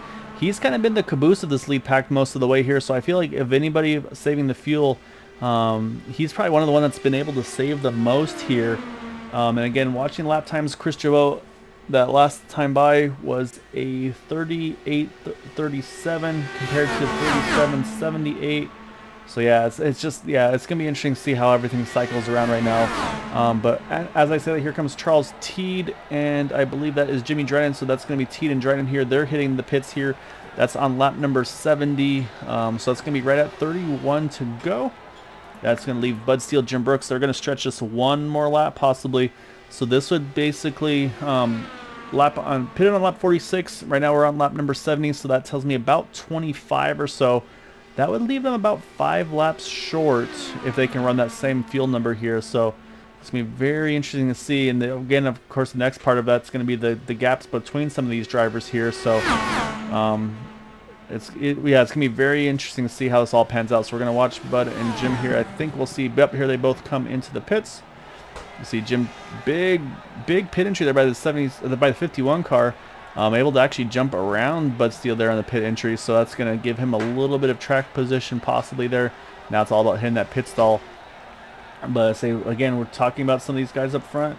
Craig Forsyth and Nick DeGroot, they are playing that leapfrog game that we talked about. They're kind of jumping past one another here, trying to get as much speed as they possibly can. But I think that gap has been slowly shrinking, though. I think Chris Jabot is just starting to get on the tail end of it. You see also here comes Charles Teed. So it's not out of the running for these guys. I think if they can do what they need to do here and get caught up to one another, start making that leapfrog, you see here goes Jim Brooks here. So he's going to come out behind these guys. If they can start doing the same leapfrog strategy, I think they could get right into the mix of this one as well. But I say right now, those lap times are definitely starting to jump around a little bit. But you can see Nick and Craig here doing everything they can to try to keep this race right now between the two of them.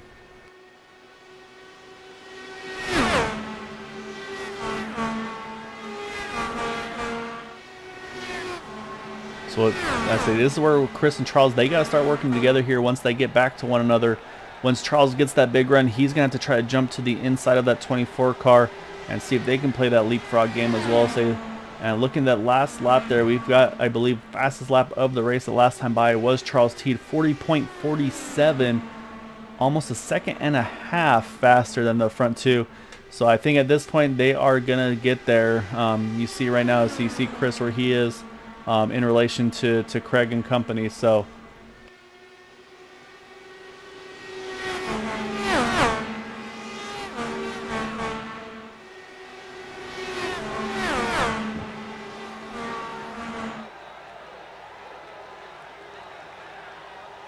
And as you see here, here's the pit strategy, kind of all over the place right now.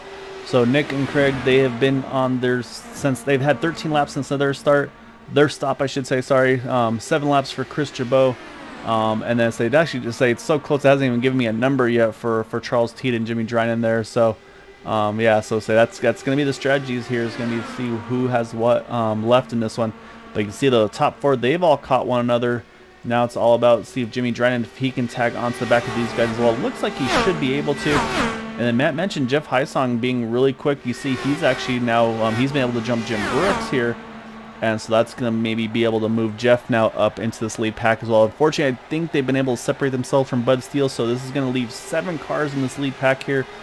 Coming to lap 74 right now. Next time around is going to be lap 75. So just at about quarter distance left in this one. And again, right now it's any of these top 7's ball game. If we stay green, it could be any one of these 7 here that could wind up winning this race.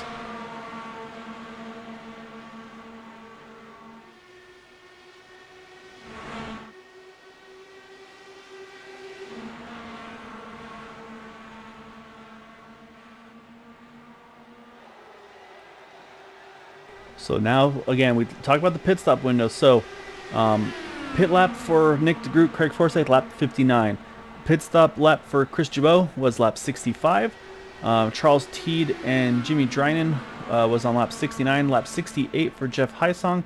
Lap 70 for Jim Brooks. So right now, of those drivers up front, Jim Brooks, he pitted the latest of everybody. Again, he is tagged on right to the back of this group here. Again, I don't think he has enough to make it to the end on one more stop, so I think he's going to still have to make a pit stop here.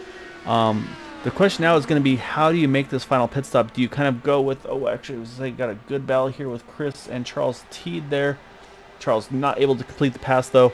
But, yeah, so the question, though, is going to be, when do you make this pit stop? Do you pit with 20 to go, 19 to go, or do you run this thing out as far as you can possibly?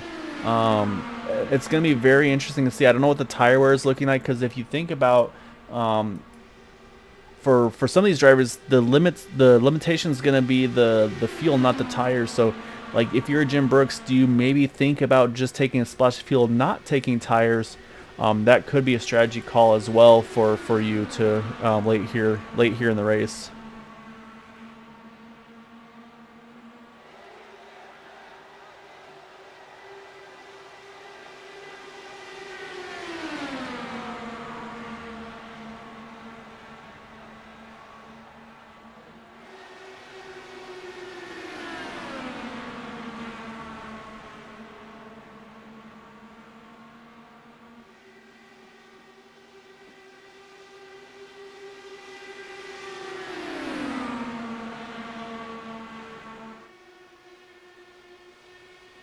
However, up front, we have a new leader that is going to be the 24 of Chris Jabot.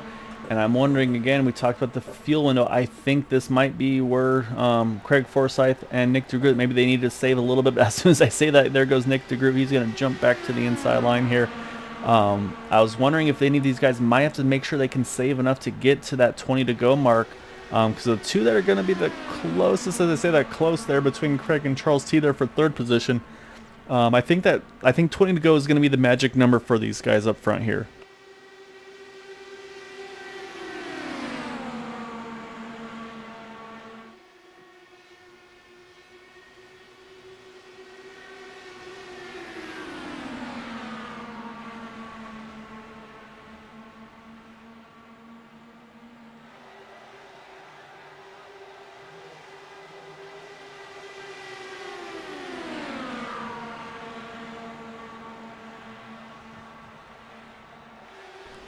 Oh, you see close calls. When we went back to leaders, there's a close call there in 1 and 2, or 1, I should say, between again Charles T and Craig Forsyth. I say the almost contact between the two of them there. Again, able to keep off one another, but you can see the gap that kind of created between them and between the top two. So now you got Chris Jabot and Nick DeGroot trying to sneak away from the leaders here. See if they can make something happen, let's say, with that clean air. But again, just you can see how important that draft is. Charles Heat able to get right back onto the rear wing of that number 89 of Nick DeGroot here. So like I said, we still got 7 cars left in this lead pack here, all vying for a chance to win this race here tonight. Again, Season 8 opener going to be next week here on Tuesday for the Area 51 Racing League Indy Series. However, the whole Season 8 schedule itself is going to begin on Sunday. We're going to be opening things up with the Super Speedway Series. We'll be alternating between Talladega, Daytona, and iRacing Super Speedway. So a little bit of a schedule change this year. Going to be running a little bit more of Talladega. I think just kind of a... Seems like that's the track that's been putting on some of the better racing. Got the nice wider track. You can move some grooves. And as I said, here comes Nick DeGroot. He's pitting here right at 20 to go here at the line. So I think that's going to be right on the number. So now for Nick DeGroot, the critical thing for him, he's got to nail this in lap and out lap. And also, of course, hit his pit stall. Because if you can hit it just on, I say it'll help save those couple tenths of a second, which could be critical in the outcome of this race here.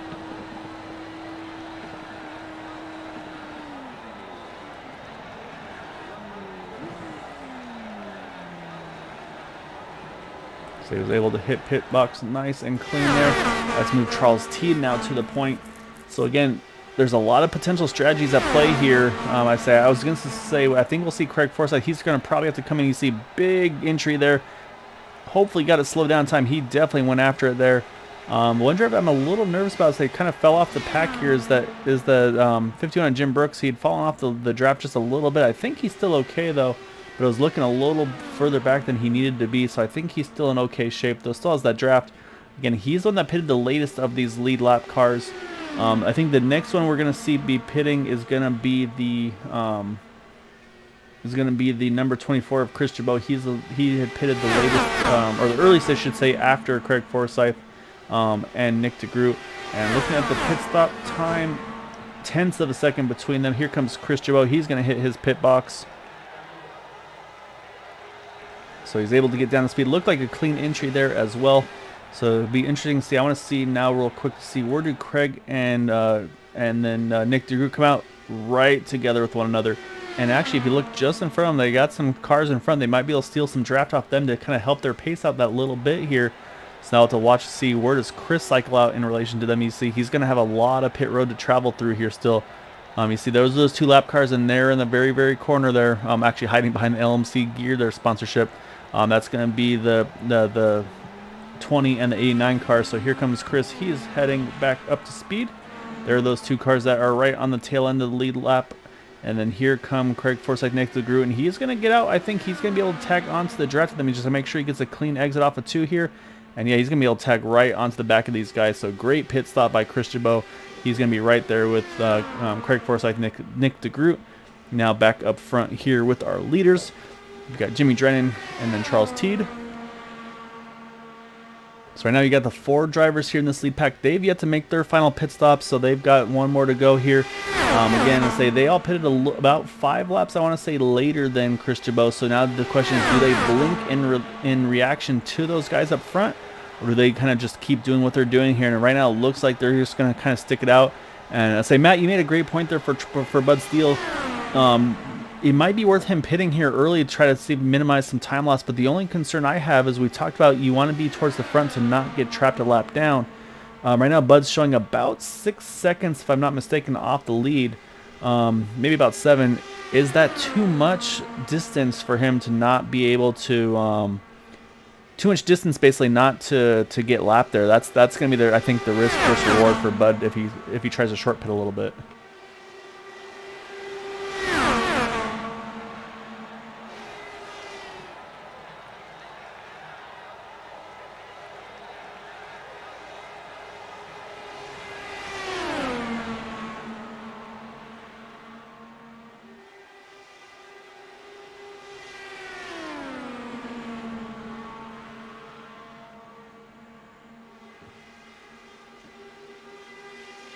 Alright, so you see right now it's Jimmy Drennan and Charles Teed. They're playing leapfrog.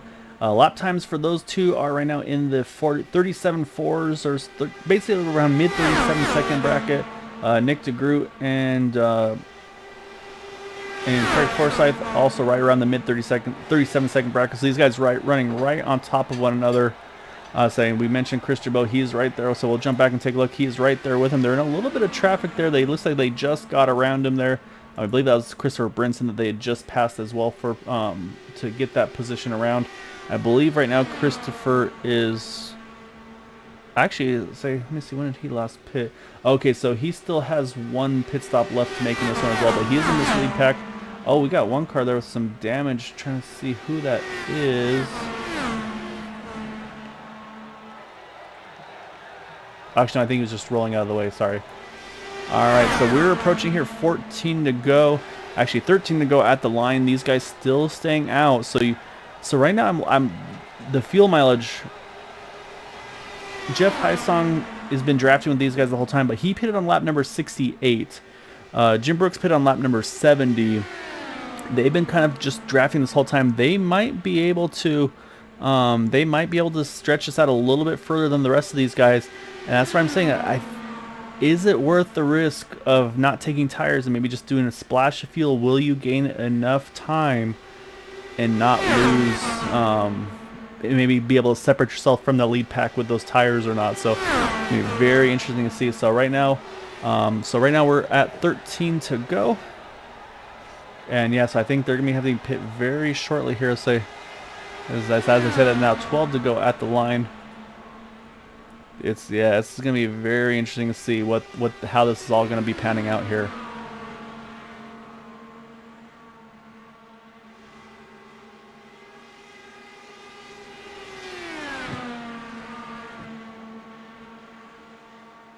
So if we base it off the 20 lap run, it's going to be basically pitting with about 10, 11 laps to go roughly is when they're going to have to make a pit stop. So we'll see if they duck in this time around. They're able to stretch a little bit further up. Here comes one though.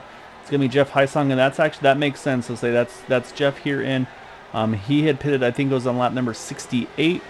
So he had to go he had to pit that one lap sooner. So that makes sense. So I think based on that, I suspect we're going to be seeing Charles Teed, Jimmy Drennan most likely in this time around. Now the question is, if you're Jim Brooks, do you run one more lap on your own? You don't have the draft, so you're going to lose a little bit of pace there in that 51 car. But is it worth maybe lose a little bit on track time to have that, be able to get that really aggressive pit entry?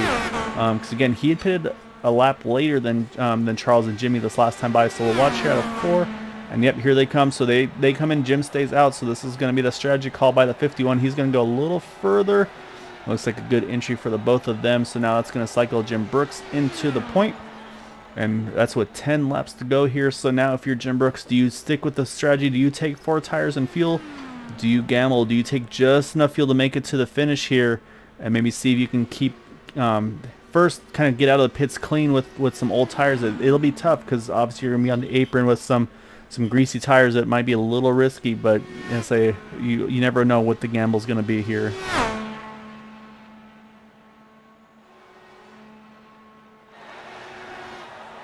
And actually, Jim's going to save even more. He's going to go another lap in that 51 car. But now the question is, what do his lap times look like by himself compared to those guys in front? This last time by, he ran a 41.67. Nick DeGroot 41.40, Craig Forsyth 41.27, so a couple tenths off of those guys. And so now the question, of course, let's go back a little further here, because here's actually Charles Teed's in the pits. Oh, trouble for Charles Teed. What happened to the number 05 machine here? Oh, it's on pit exit. That is a place where it can bite you here. Actually, the damage is already done to the front of that car before then.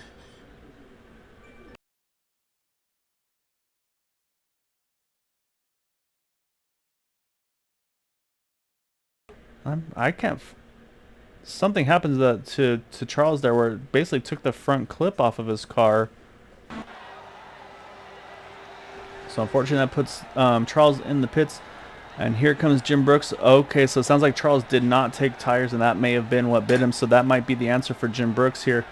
He has already serviced his car and is coming out now. But you see, here comes the huge pack with a big head of steam. So he's going to be hard-pressed to keep up with these guys, because you see he's just now getting out of the pits. And I don't know if he's going to be able to tag onto the back. He's going to get a little bit of help actually here. He's going to have, I believe that's Christopher Brinson. He might be able to tag onto the back of that car. And he might be able to also work with Jimmy Dryden. But right now, 8 to go here.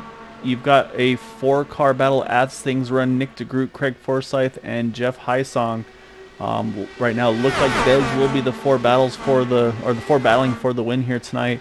We'll see can Jim catch that pack? Can Jimmy catch the pack? Right now, they're a little bit off the back there, so they're gonna have to really work hard here. I say there's no saving now. They're gonna be full rich and just probably taking as many risks as they can to try to close that gap back up.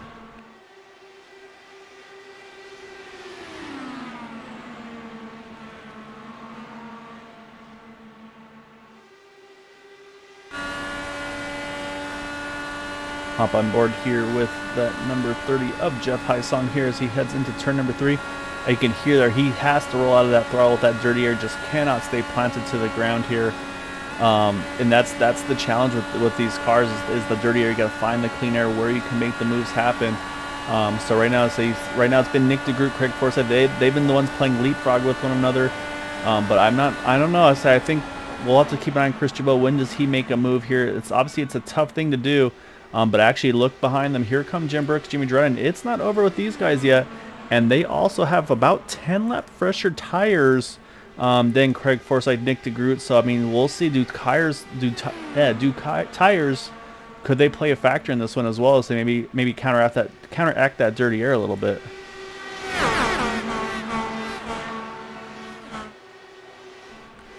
So unfortunately, kind of one by one, we lose someone in the lead pack. On the first one, we lost Bud Steele. Second one, we lost Charles Teed. So now we got a 6-car battle for the win. You see Jim Brooks, he is there.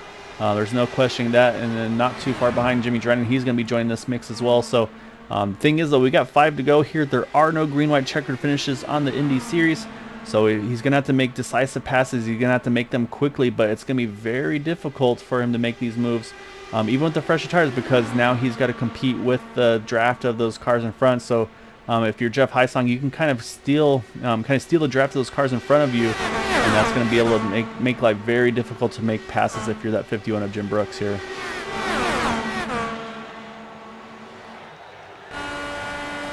You see everybody starting to kind of jockey around, trying to find where they need to position their cars and make some passes happen. So this is where things get very interesting. You see, there goes Jeff Hysong. He's trying to run the top group. Gets a nice exit there off of turn number 1. Again, runs the top side, trying to keep the clean air. Gets right to the rear wing of Chris Jabot. Stalls out a little bit there. And now that's where now Jeff's going to try to peek to the inside of Chris Jabot. And so this is going to be tough for Chris now, because if you look, he is in that top side. He's got the dirty air as well. As I said, actually now Craig moves to the inside. That gives Chris a little bit of clean air here as we're going to be crossing the line next time by. It's going to be 3 to go here at Indianapolis. Saying it's right now it's still a 6-horse race between these drivers here.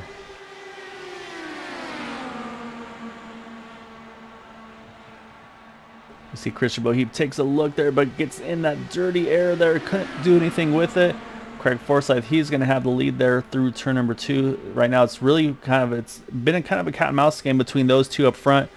And when you're in first and second, you can make these moves happen. But when you're third on back, it is very difficult to pass, because again, you've got the draft of those cars in front of you, and then you've got the dirty air in the turns. So you have to be very decisive to try to make these moves happen. So you see everybody really trying to move around, trying to find where's the right place to position your car. And at some point, you're going to see these drivers get a little bit defensive. You see Chris try to squeeze his way to the top. Couldn't make it fit. Had to roll out of it there, as we've got 2 to go here at Indianapolis.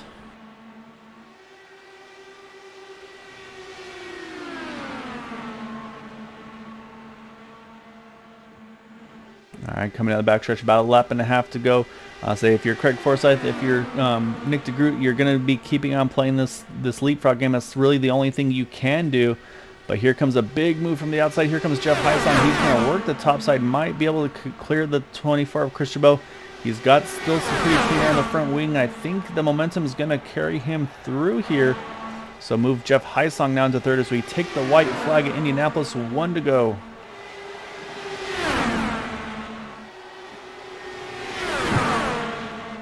Say it's going to get very, very dicey. Saying there's not going to be much give anymore. It's going to be trying to take everything you can. What does Nick do? Because right now, Craig, he's going to have the momentum down the backstretch. Can he get to the inside of that number 89 car? Nick's going to make that car as wide as possible. You can see he's going to protect the inside line. Here comes Craig to the outside. You saw Jeff Hysong. He tried to pull the third line in there. Couldn't make it happen. So now Craig's going to have to try to set this 89 car up off of turn number 4. He's going to try to steal a little bit of draft. You see 89 trying to block the draft if he can. A little bit of contact off the wall as they come across the line. 3 wide finish. Oh, contact at the end. But I believe it's going to be Nick DeGroot getting the win by, I believe, 100th of a second over Jeff Heisong. Craig Forsyth. Jeff Heisong in third by 200ths off the back. We'll go back. Let's take a look at that finish there at the end, because that was as close as you could possibly get.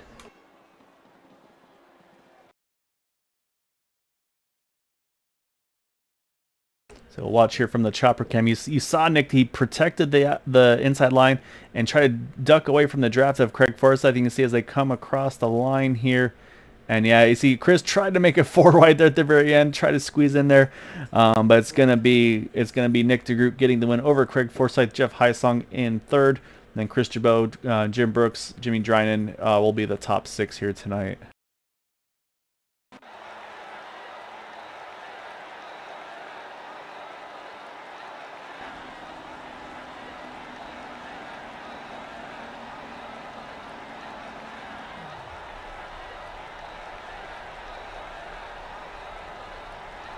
So we watch our winner here come to the start-finish line. No doubt going to be doing some celebrating here at the start-finish line at Indianapolis.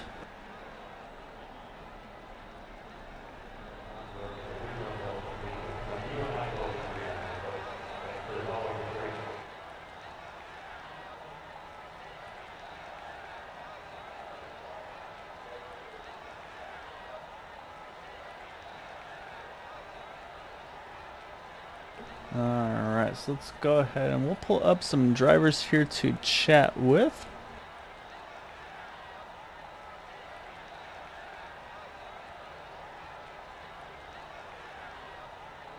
So for now, we're going to start with the number 27 of Craig Forsyth. So let me get Craig pulled on up over here.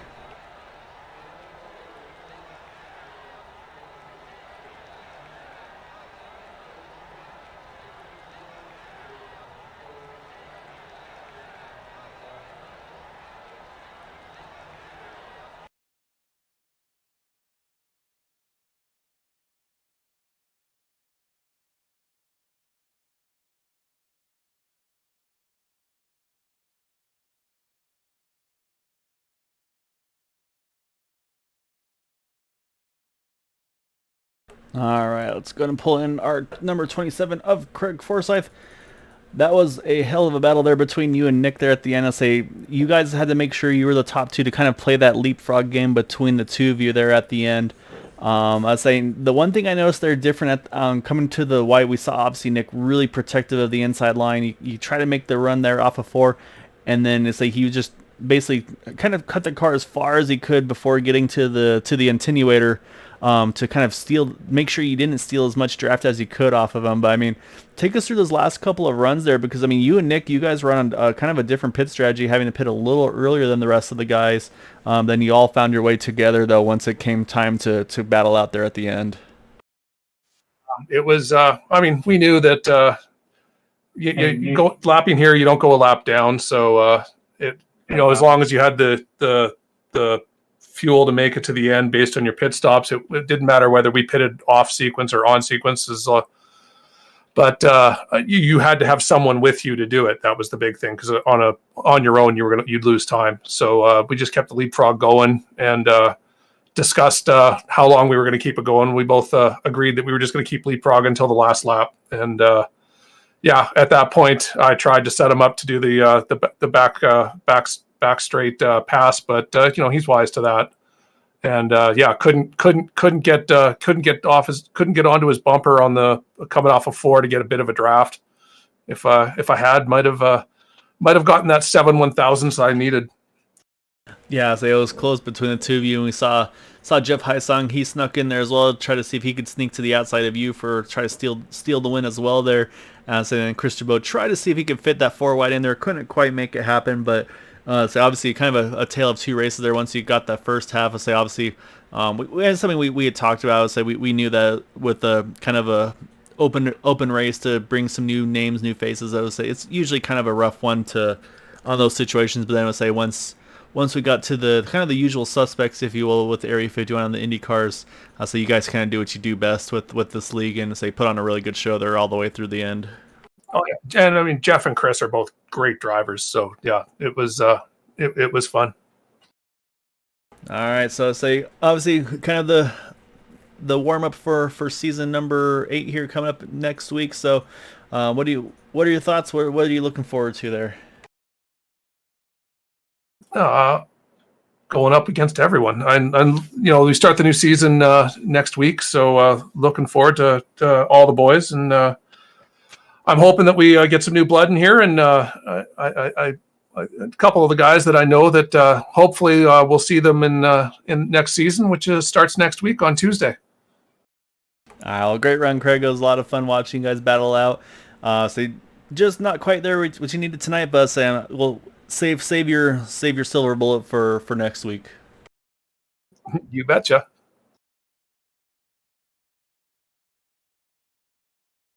All right, so now we're going to switch over to that number 89 of Nick DeGroot here.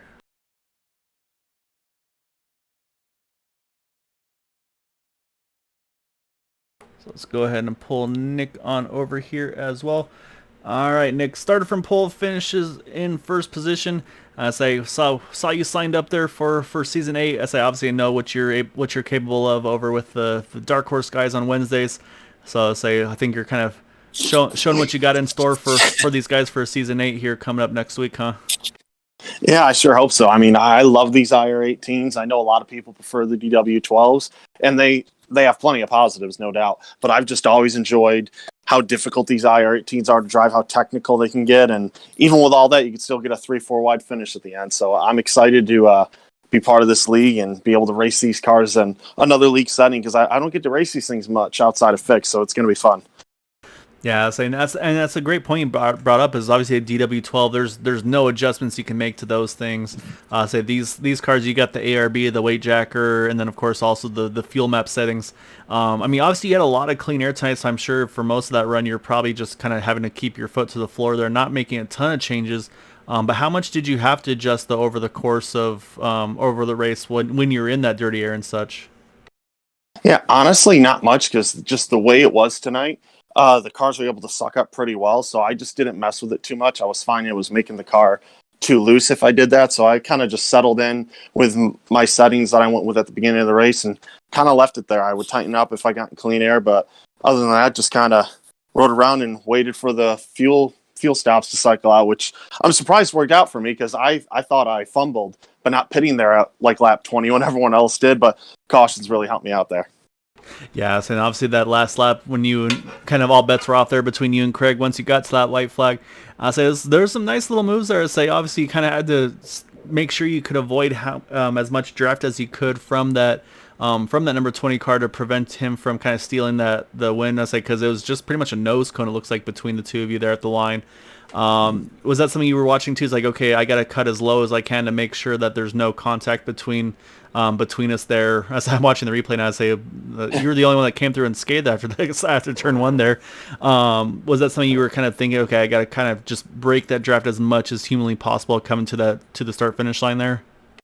Oh yeah, you get such a big run in these cars, and normally I want to be the guy in second, but because of how close third and fourth were there, I just couldn't afford to do that, because you can't really lay back and get a big run because they'll just be on top of you. So I figured I need to just get this lead on the last lap, and whether I'm on the high side or the low side, I just need to break the air as much as I can to give them as little of a draft as possible. And I ended up the first part of the lap on the outside, and then the second part on the inside. So I had to do it all ways there and just come in a line. I just got low as possible out of 4 just to give them that 1 second less a draft, and that can be the difference at the line. We saw how close it was, so it worked out. Yeah, it was definitely a well done there, and it's gonna be a lot of fun. You're definitely gonna give a lot of these guys a run for their money in season 8. It's gonna be a lot of fun to watch. So, yeah, great job getting the win here this evening, and look forward to catching you for the season opener next week, sir. Yeah, it was fun. It was great to work with Craig there for those final couple runs, and hoping to get Factory Rack Motorsports into victory lane this season. Yeah, I wouldn't doubt too much against that one. You're showing you're going to be one to contend with. So it's going to be a lot of fun, and I say we're going to have some pretty good talent out over here at this league. So it's going to be a lot of fun to watch you guys battle out throughout the season. Yeah, I can't wait. All right, that is our race winner, the number 89 of Nick DeGroot. And so what we'll do now is we will jump over and show our final race results for tonight. So you can see right there the difference between Nick... Oh, that's qualifying. Let's do the race results. What do you think? There we go. There you go. 0.07 of a second between Nick DeGroot and Craig Forsyth. Jeff Heisong there, 0.03 of a second off. And Chris Jabot, so you see here, under a tenth. So 4 cars within a tenth of a second. Jim Brooks there in 5th. Jimmy Dryden, Bud Steeler, the remainder that were able to finish on the lead lap. And Christopher Brinson stuck it out, finishes just 1 down. Timothy Madonna 3 laps down in the 86 car. Thor Tulo in the number 8 machine is in 10th. And unfortunately, we saw the end of Charles Teed. Had a mistake on the pit stop cycle. It sounds like tried to make the strategy call like I talked about. Maybe tried to go with the fuel only, no tires. Unfortunately, those greasy tires wind up biting him. So don't take my advice in the future. That's why I'm here on the booth and not on the track. And so unfortunately, though, from 12th on back, all of these drivers retired fairly early. So we saw kind of a tale of 2 races. Once things kind of cleared out, it made a big difference in the green flag racing throughout the event.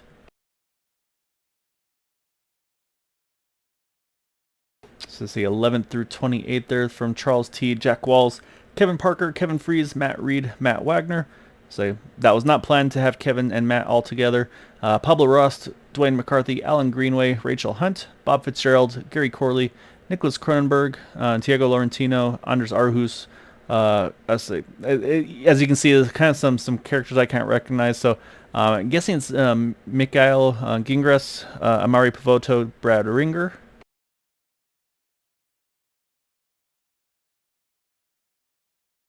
And then you got Benjamin Combs, Albert Anderson, Tyler O'Neill, Tommy Reynolds, Vitor Tonini, Guy Barrett, Kyle Luera, Kyle Ramsey, see another one together, Christopher Hetzel, Jonathan Ramos, Hayden Lowell, Adam Parks, and Timothy Thurian.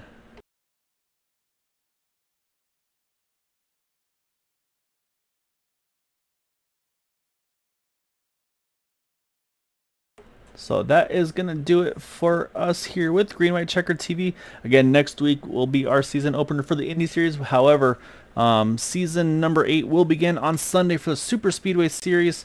So again, Xfinity cards over there if you're interested. You saw on the bottom there, area51iracing.com. I hope you all enjoyed the race tonight. I say again, kind of that tale of 2 races, and don't expect to see those cautions like that very frequently. Say once we get that season going on, there's usually a lot of green flag racing, a lot of green flag pit stops, and I can't wait to be a part of it and looking forward to it. Say next week we'll be starting at Kansas. Thank you, Matt. And yeah, so say thank you all for watching. Say keep an eye out for us. So say we might be doing some more broadcast races for some, try to get some interest in there for the Thursday series. We'll be running the Xfinity cars over there. As I mentioned, we'll be doing our season opener on Sunday for the Super Speedway series. So until then, hope you all enjoyed it and have a wonderful evening, and we will catch you all next time around. Till then, have a good night.